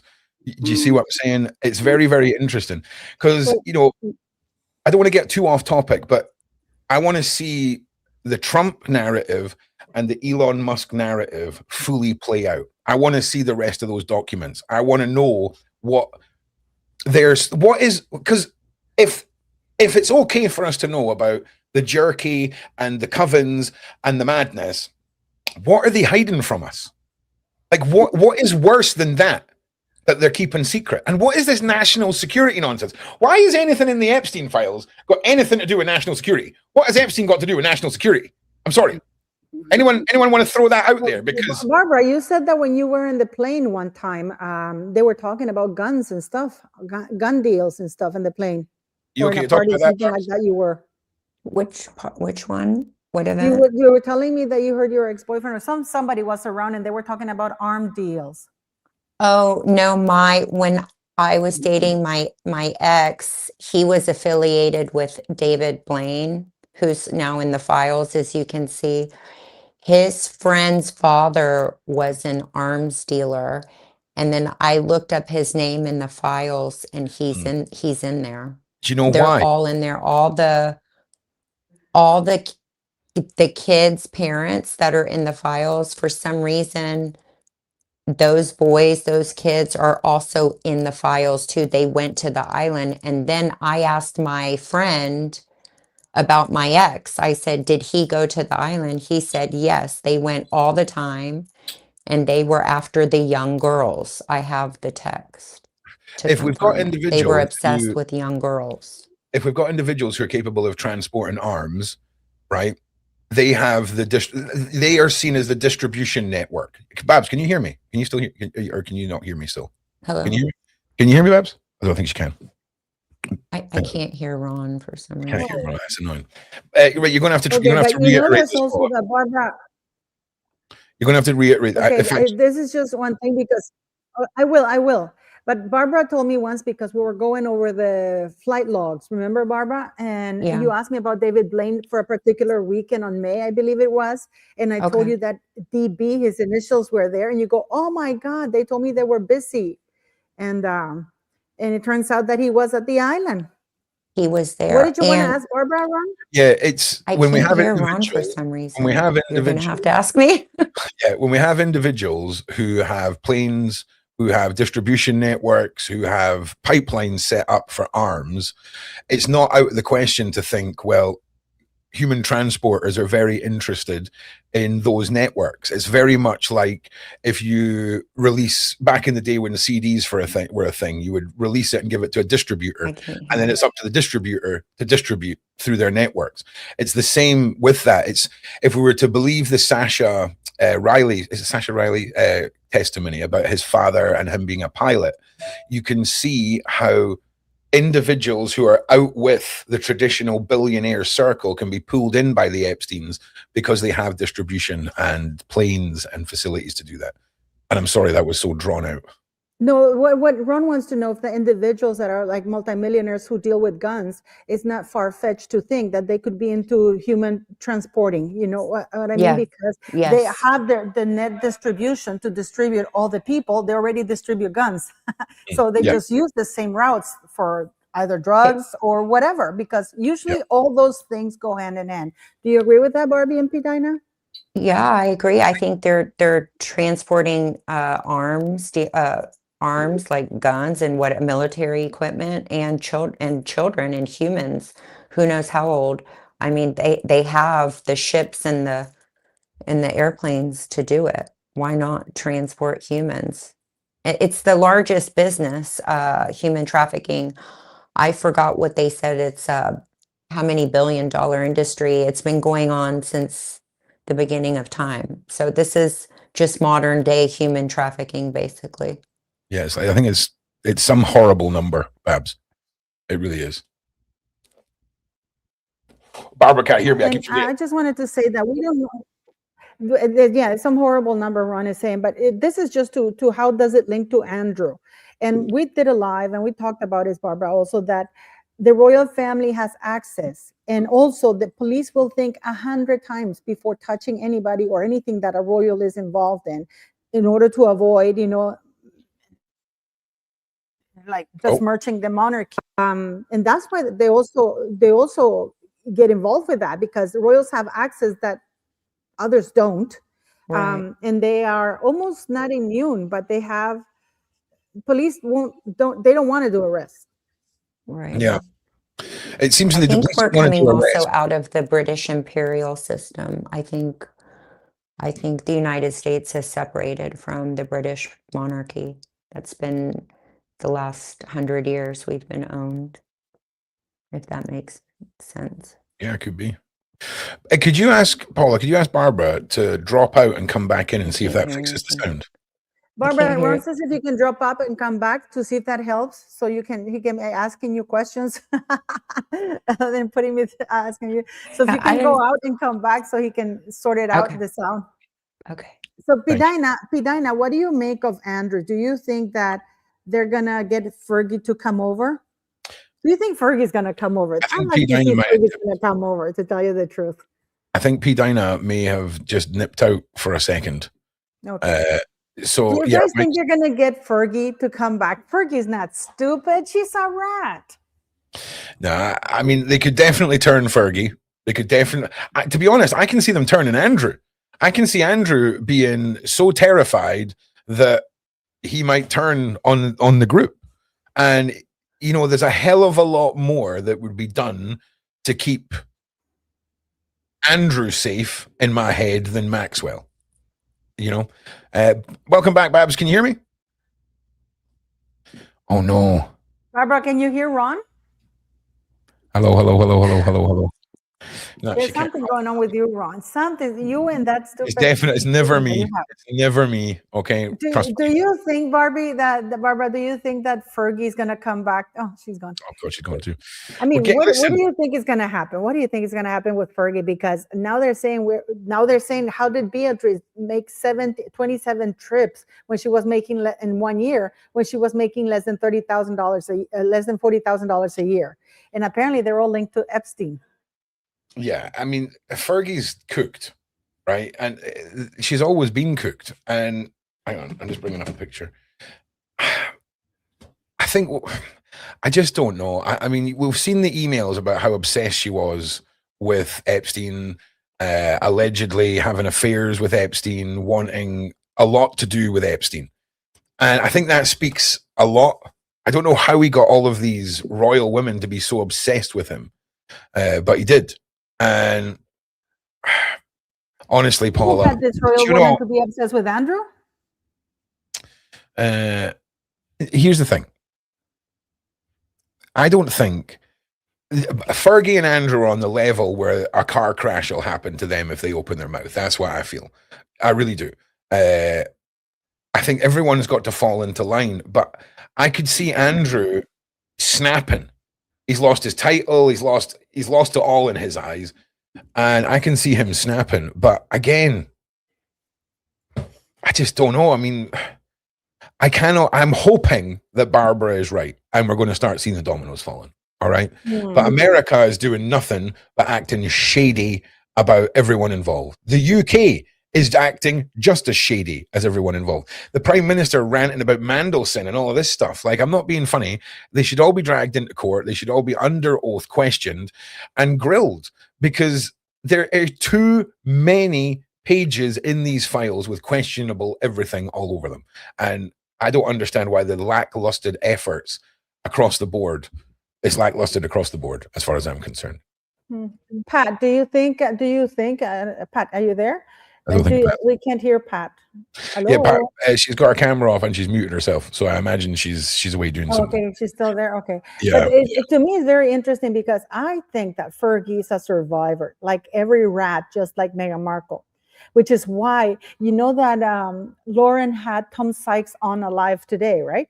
She was did a live today, and she had Tom Sykes, the author, who's in my very humble opinion a mouthpiece for Meghan. So Lauren asked, everybody's talking about Andrew, but let's also focus on other people. Meghan, why isn't the press talking about the fact that Meghan Markle was on the yacht with Karina Shuliak, who allegedly pulled teeth from the children so they wouldn't scream or wouldn't bite? He immediately got defensive. I don't want to talk about it. That photo hasn't been proven. I mean, he was like, no. Why do people? Because, and to me, it is incredible because they decided to settle once Virginia said that she was going to call Meghan Markle as a witness, and the judge was about to rule on that. And that's when they made the deal, because Meghan Markle will snitch. Meghan Markle has been around for quite some time, at least since 2010. Karina Shuliak came into Jeffrey Epstein's picture in 2009. There's an email. I have the email here which is 2014 with Meghan Markle, that they're talking about. We're just talking about. This is the email here. This is in the files. This is in 2014. I'm sorry. You're looking at an email?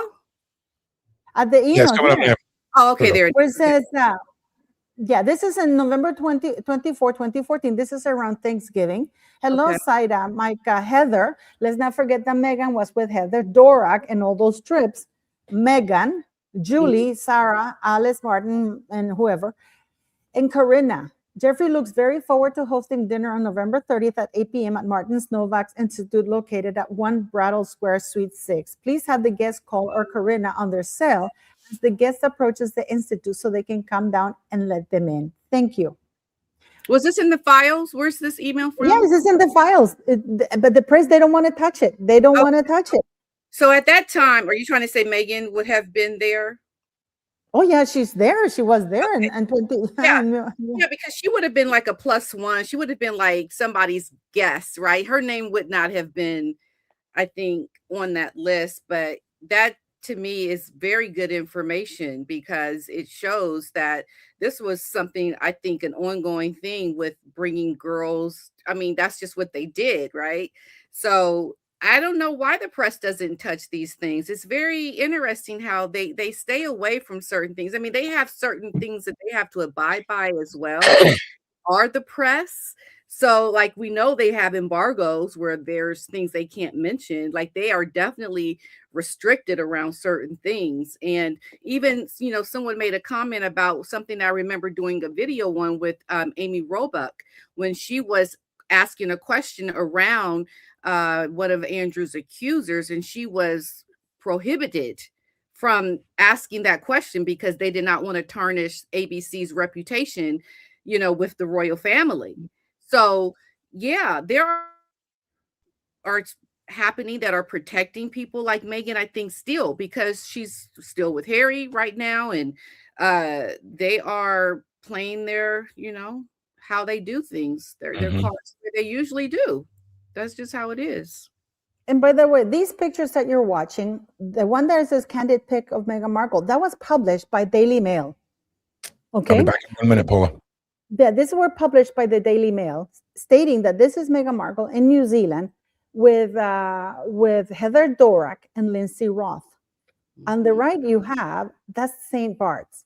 Now, Lindsay Roth and Heather Dorock posted pictures on Instagram. So we got a lot of the pictures from them on Instagram. This is at St. Bart's. This was in 2014, not 2015, because they posted these pictures in 2014. Yet the newspaper is lying to people saying, oh, this is Meghan Markle with Lindsay Roth and Heather Dorock, her yoga teacher, in New Zealand, when everybody knows that that is not New Zealand. That is St. Bart's. We see them, and Meghan Markle took a picture and posted it on Instagram with an airplane. I can't show it right now because Ron is gone, and he will have to bring out the picture. But you can see the tail, of the plane, and that plane only lands at Little St. James from the main airport. You know what I mean? At what point are people going to start questioning things, and why are they so afraid to touch Meghan Markle? My only opinion is that she will snitch. This woman will snitch. She will. She will definitely snitch. And that's why they are afraid of her. That's why they're still protecting her. But I think at some point that will be different. There will be a different way of supporting Meghan because she's out to be independent from the royals at any cost, because I think her potential is far much more better, or she thinks this, when she is able to be independent and do what she wants to do. But we'll see. We'll wait and see. But that's just what I'm saying. But yeah, but this is, I don't think they want to protect Meghan as much as they want to protect themselves, because Meghan is a witness. She has seen them or participated, in my humble opinion. It's like you protect the person that you are an accomplice with, because if that person goes down, so do you. So do you. That's right. Yeah. Mm-hmm. And this is why we're talking about Andrew. People saying, why did they go to Andrew? Because they knew they couldn't get to Chucky. They couldn't get to William. They could have gotten to Harry, which they did through Meghan. Mm-hmm. Well, part of the reason why Meghan is protected, I saw someone said that, it's because she's still with Harry right now, right? That's part of it. That's they still want to help Harry. They're still trying to get him back. I am just curious to see how it all will play out, once it becomes intolerable for Harry and Meghan to even still be together, because we know that they are not very well aligned right now. They want different things. And until that is a divided union, she will continue to be protected. Yeah, the thing is, though, that once you allow, this is the thing with being an accomplice or made an unwilling accomplice. Once you don't speak out, you just go deeper, which is what the royal family have done. They have scrubbed the internet of all of Meghan Markle's things. I talked to the guy, what's his name? The guy who had the sex tape, Meghan Markle's ex tape, What was his name? Was it David Pratt? No. It was Kevin Blatt. Yeah, it was Kevin Blatt. Blatt. Kevin Blatt. Yeah, I have that interview with him. He had the tape was given to him, and then the photographer that was, or the filmographer that was with Meghan Markle in that sex tape, phoned him out of the blue. He hadn't heard from him from years, completely terrified, asking him not to please remove that tape and not make that tape public, because apparently he had been contacted. People are being terrified into silence. And the moment you intervene and you do anything to cover up people like for Andrew, or like Mette-Marit or Meghan Markle, you are an unwilling accomplice. You have to ride or die with that lie, or admit that you did that, which is worse. Yep. It's going to be interesting. So we'll have to wait and see. I am just. Do you think it's going to happen, Pdina? Do you think he's going to end up in jail? He's going to unalive himself? Do you think that they're going to blame Sarah? I don't know. I just think Andrew is being protected, and they're going to get Sarah. We have to. I think they're taking the mickey. What do you I think mean? they're taking the absolute mickey. They just got arrested this morning and released with an apology from the police. Okay, this is the biggest slap in the face. They apologized? You also want to say, did they apologize? I'm pretty sure someone said earlier that they apologized for the arrest, or I could be wrong, but the guy was released after 4 hours, and he was arrested under, whatever the hell. 9 hours. 9 hours. Sorry. Yeah. Hang on a second. Let me just cut back over here so I can get my facts straight. Hang on. Let me just get my facts straight here. But it is something that is very terrible that we're witnessing right now. He was picked up by a car with blackout windows and 2 police protection officers. Clearly. Okay, so let's say 12 hours he was held for. I think it was like 6 a.m. or something. He was arrested. 8 a.m. 8 a.m. So 11 hours, right? And he was arrested under. Hang on a second. Let me just get this right here. Oh my God! I just had it. He was arrested after 10 a.m. on Thursday, with officers having 24 hours to hold him without charge from the time he arrived. So they never even held him for the full 24 hours. Right. Yeah.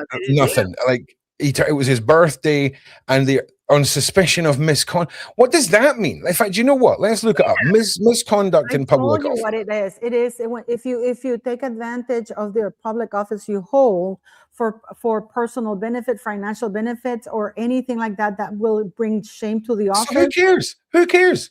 Like, who cares? Like, I'm not being funny. Who cares? Like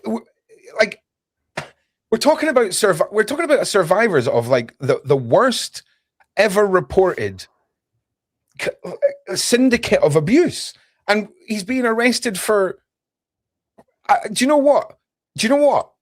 You just said that comes with a lifetime sentence. I wonder if they're just going to throw him in a hole.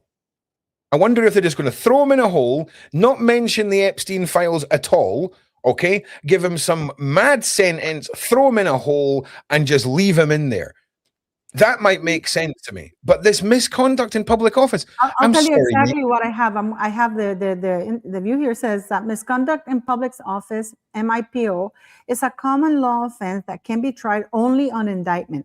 It carries a maximum sentence of life imprisonment. Yep. The offense concerns serious willful abuse or neglect of the power or responsibilities of the public office held. There must be a direct link between the misconduct and abuse of those powers or responsibilities. The Court of Appeal has made it clear that the offense should be strictly confined, and it can raise complex and sometimes sensitive issues. So basically, Andrew officially was not holding any public office.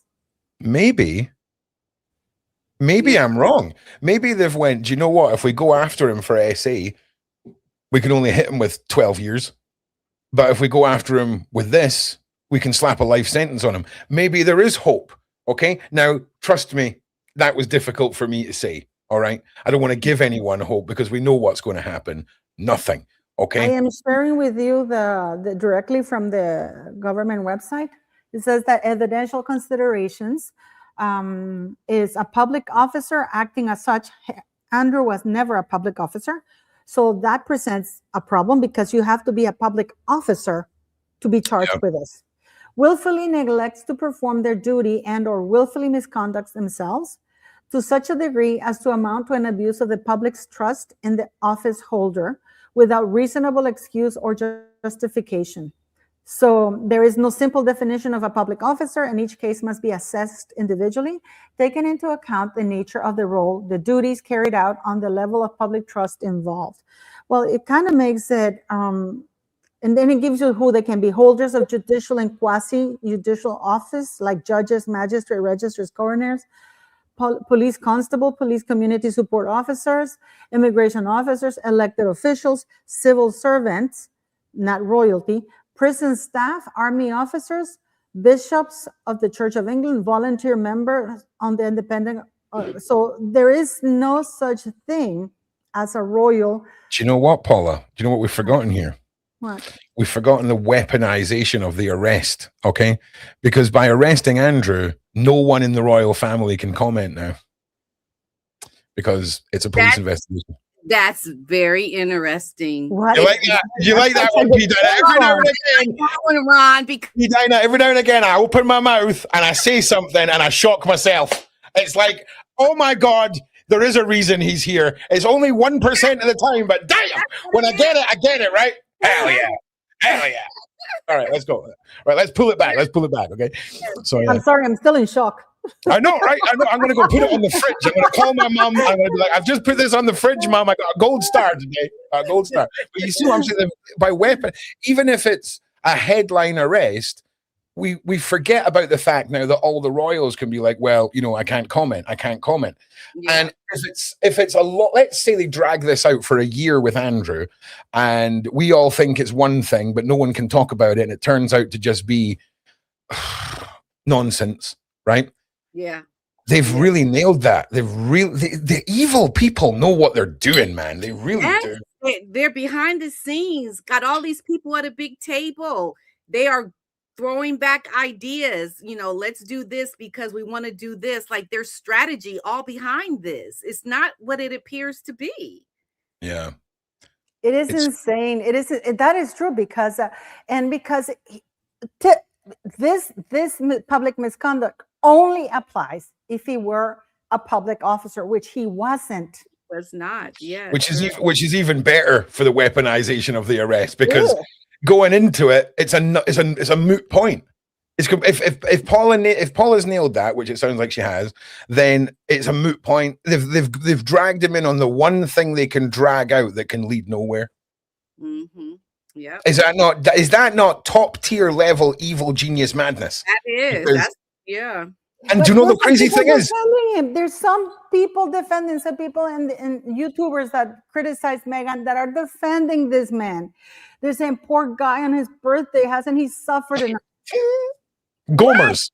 Yeah, if that's you, if you know who you're, Paula, you'll know if Paula's talking about you. You're a Gomer if that's what you think. And I just want to put this image up again of Andrew. I mean, he looks like he has been dragged in and lobotomized. Okay, if we never hear Andrew talk in public ever again, I wouldn't be surprised. That's all I'm saying. I really wouldn't be surprised. Yeah, they have definitely. What if they did this to just scare him, and they know that nothing's going to come of it? Oh, if this is the face of a man who's not been tortured or electrocuted, and that's the level of fear they've put into him, then you better do as you're told, Andrew, because it ain't looking good for you, your kids, your exes, no one. Yeah, no one. Yeah, he's had this. Ron, there is this thing. Yep. Andrew accused of watching as girl tortured with electrical shocks by Maxwell. Damn. An FBI report alleges that former prince watched as a girl aged 6 to 8 years old was tortured with electrical shocks by Ghislaine Maxwell, with Andrew denying all wrongdoing. And apparently this happened at Frogmore Cottage. Andrew Mountbatten-Windsor has been accused of watching a young girl aged between 6 and 8 years old being subjected to electric shock torture. The former prince, recently ousted from Royal Lodge, is alleged to have watched a woman, not a woman, a girl, 6 to 8, you're not a woman, being restrained on a table and tortured with electrical shocks by Ghislaine Maxwell. It's thought these accusations surfaced in the Epstein files with an FBI report from July 2020. Trust me, guys, the royal family knows, detailing allegations of abuse involving Andrew Mountbatten Windsor and convicted trafficker Ghislaine in Surrey during the mid-1990s. The claim, reportedly originating from an anonymous tip-off, also suggests that other men observed the girls tortured alongside Andrew. Andrew Mountbatten Windsor has consistently refuted any wrongdoing and charges against him. This allegation emerged in the Epstein files released just weeks ago. Asserts that the electric shocks were administered at Frogmore Cottage in Windsor, Berkshire, reports the Express. Wow, Yeah, that is. I just want to answer your question here. Did they actually get anything from the raid? Yes, everything they needed to sweep this under the carpet. That's what they got from the Diddy raid, the Epstein raid, all the raids, all raids concerning global PDF syndicates. They got exactly what they needed to prove nothing publicly. Also, Paula, I need to get my ADHD moment out of the way. Can you scroll right back up to the top of that article, please? Just right back up to the top, right back up. Like, none of those toenails are real. I just need to get that out. None of those toenails are real. Going to say that. None of them are real toenails. Okay, thank you. So it's a case of where if Epstein's been recording this for years, we've seen one bit of footage that we've got to watch through in the DOJ files. It's about 50 minutes long, and it's from the VHS era. Now, where the hell are all the VHSs? How much is being converted to digital media? Because all I'm saying is you're not throwing away blackmail footage. That's not happening. Okay. So where is all that? Diddy's from more of the digitized era. Okay. So we can give him the benefit of the doubt that most of his stuff was on, digital storage devices. But the problem I've got, Pdina, is the FBI have already got a system where they release still images from abuse content and they remove all of the abuse from it. So you can see the backgrounds, you can see tattoos, you can see weird artwork on the wall, you can see a jacket hanging up on the wall. And thousands of cases have been solved from the friend of the weirdo reporting his friend because they're like, oh my God, that's my friend's bedroom. I'd recognize that artwork. A whole case in Australia was solved, Pdina, because of a mole on someone's hand. Wow. A mole. Okay. And it was 2 frames. It was like 2 frames, the guy's hand. It was mad. So there's ways for them to release all of the stuff that puts the guilty culprits of abuse in the public eye without any of the abuse without anyone being traumatized. Okay. Because they do it already. They do it already. If we've got tattoos, if we've got hairstyle, there's jewelry in some cases, there's ways for them to show us whose side they're on. And they fail at every single opportunity. There's no excuses when it comes to babies and children. There's no excuses. There's no. You know what? You were talking about Elon Musk, right? Pat, remember that just up to like 3 weeks ago, they were locking my X account. People were reporting posts like they reported almost 11 posts wrong. And I'm like, what the hell is this? And I look at the posts, they're from 2024, 2019, 2020, when I first started showing Meghan Markle's pictures on a yacht, right? And then they would say, who's this? It looked like Meghan Markle. Who's this? All of those were reported, and I believe it's from the new PR firm, Sunshine Sachs, but they only reported the ones about the yacht in the pictures, but not because misinformation, because I was distributing private pictures. Just unbelievable. So I appealed it and I said, no, this is not public. Well, it is true. They're not, the person who sent me those pictures is close to Meghan Markle. I can tell you that. But at the time they had falling out or whatever that you want to call it. And she thought she wasn't going to be invited to the wedding. And she thought that Meghan Markle was going to ghost her. So she sent me those pictures and it was in their Instagram accounts. In fact, Ariel Charnas, she's one of the ladies on that. She is an influencer, and she has her Instagram influencing account. Ariel Charnas, she's in the account. She's in the picture, and she's an influencer. And she was there with Rachel, But she sent me the pictures, and nobody wants to touch those pictures. And you got to wonder why. I'm sharing this picture with you, Ron. Yeah, okay. Oh, yeah, I remember this one. Yeah, but do you remember the first picture I showed you with Meghan Markle and two other girls that they were just like standing and they're wearing those clothes? These are the very same clothes that we're wearing with Meghan Markle when they were standing there. This is Benita Lit, and that is Heather Dorak right here. Heather Dorak right here. Please look at her dress. Benita Lit and Rachel Meghan Markle. Now, this girl, Ariel Charnas, is this one right here, who I wrongly had identified as Karina. Karina's right here. This is Misha Nunu, who's very close with Meghan Markle. Let's not forget that, right? She is an influencer on Instagram. She's a model, whatever, right? But she was going around there, and these pictures are real. I'm going to show you the other picture so you can compare the dresses. This is in 2016, by the way. This is not on whatchamacallit, here. This is the picture. Okay. You see, that's the same clothes that they're wearing. Yeah, that's the same day. Yeah, that's on 2016, August 2016, right before Meghan flew on her way to meeting Harry in Botswana. She made a pit stop. Listen, the fact that Epstein's alleged girlfriend, daughter, wife, whatever, is so intertwined with these royals, okay? And we talk about the different levels and the predators who know about this or that and all the rest of it. I'm sorry, we need to get to the bottom of this whole royal bloodline, princess, prince obsession. And Meghan Markle and Harry, I'm sorry, out of all of the royals that are involved, are the one who's, I believe, have taken the plan as further than any of them. They've left the royals, but they still do the cosplay royal visits around the world for healthcare contracts and other things for billions. We have to then assume, by the evidence of insider trading, that I wonder how many of Jeffrey's friends got those contracts for that healthcare shenanigans. Okay. No, there's Colin McKenzie is just bringing something up because on that email that I read where Meghan is mentioned, the people who were having dinner with Epstein were geneticists, people who deal with genetic handling, modification. Yes. Also, yes, because she's saying there, Colin, what if Epstein tasked Meghan with marrying Harry and provided a few kids for them as decoys? Because we know that there's those big questions about Rachel, Meghan Markle, and those kids. Right? But yes, the people that we're having dinner with are geneticists. You know what, Paula? It's been so long since I heard you give the speech about Meghan's kids. I kind of want to hear it again. Right? It's been so long about the witnessing, and then now it gets written on a board outside, and why the bloodlines are important.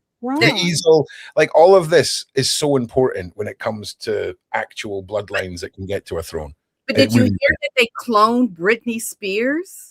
Yeah, well, I've heard a lot of things, Pdina. Okay, I've heard a lot of things about a lot of things. Okay, and talked about how her blood was taken. Like she talked about what happened to her. Yeah, that is just crazy. I don't think. Metemare, the crown princess, one of her emails, hilarious emails that was posted. She's talking. Her friend is this Nick whatever. He's a geneticist as well with DNA stuff, and she actually says in an email to Epstein, soon there will be soon everybody will be cloned. There will be no real kids. This is what she said in the email because this guy Nico Buttigieg or something like that. Somebody please help me. He is part of that, and he's a geneticist. And for some reason, Epstein was absolutely fascinated with that. He was, but it was all the weird sciences. 1 second, I'll be back in 1 second. It was all the weird sciences. It was cloning. It was living forever. It was time travel. It's all the crazy, evil, genius subjects of a bad movie: time travel, living forever, and cloning. Like that is some. You don't even have to think about a complex sci-fi scenario for the movie of this, but that is evil genius level madness. Okay, but isn't that something that the Queen Isn't that something that the Queen lent Frogmore Cottage to Harry and Meghan? Now that we know that there was this torture going on Frogmore Cottage, I know, it's just unbelievable. It's just crazy. All of this is insane. I mean, I think the king, I really do think the king needs to abdicate. I'm sorry. I just do. Chucky needs to take it. He goes back. He needs to go back to Islam or whatever the hell, Afghanistan, and just India, hang around his little things. You know, Pat, you know what I was thinking when you said that, because it is unbelievable what we're witnessing right now, and nobody wants to. It's like a violent rejection, or people just don't want to open their minds to it. I've been talking about this for years on my channel. Meghan Markle is the kind of person that is not smart, and this is another thing I was talking to Barbara, because all these women are not that bright either. They're not that beautiful. Meghan Markle is average. You know, she wasn't the hot, because, you know, Barbara is like proper model. Like, these guys are billionaires. They could have had anybody. And they end up managed to, like Mette-Marit, she managed to hook Håkon through drugs, allegedly. You know, like, that was his weakness. Meghan Markle found the weakness that Harry is a wanker. And you don't even have to go that far. We know substances exist that turn people into zombies. We know things like scopamine and things like this all exist. So, worst case scenario, we could argue that the princes just become puppets. These drugs don't make you look like you're on drugs. These are not. It's not like pumping someone full of the brown stuff and they're gone. This particular substance, people have been told to go and empty all of the contents out of their house and load it into a van, and they do it happily. Empty the contents of their bank account. This is how young people who are transported in the back of a car, when the police pull them over, say everything's absolutely fine. Because they're acting like themselves, but they're told how to act, and it's really, really scary. And when we're talking about billionaires being able to refine this down, because it's very easy to OD someone on this stuff, but if you can refine it down into, you know, you've seen Blink twice, it was a perfume they were using. If you can whittle it down into something where you don't even know you're on this, it's right. It's scary. It sounds science fiction, but it's real. Did you see the movie? Were you referencing the movie Blink? Is that what Blink you said? Twice, yeah. Blink Twice. Channing Tatum? Yeah. Yeah. Okay, I was just because when I saw that, Do you want to hear? Do you want me to tell you something I realized about that movie the other night? Well, we all think that it was the story of Epstein. It was them outing Epstein, right? That's what we all got the impression of. We were like, oh my God, they're telling this story. But think about the end. Think about the end where the Epstein character is now being controlled and a woman is outing everyone. To me, the symbolism is a woman has taken over and there's going to be names dropped. But business as usual, right?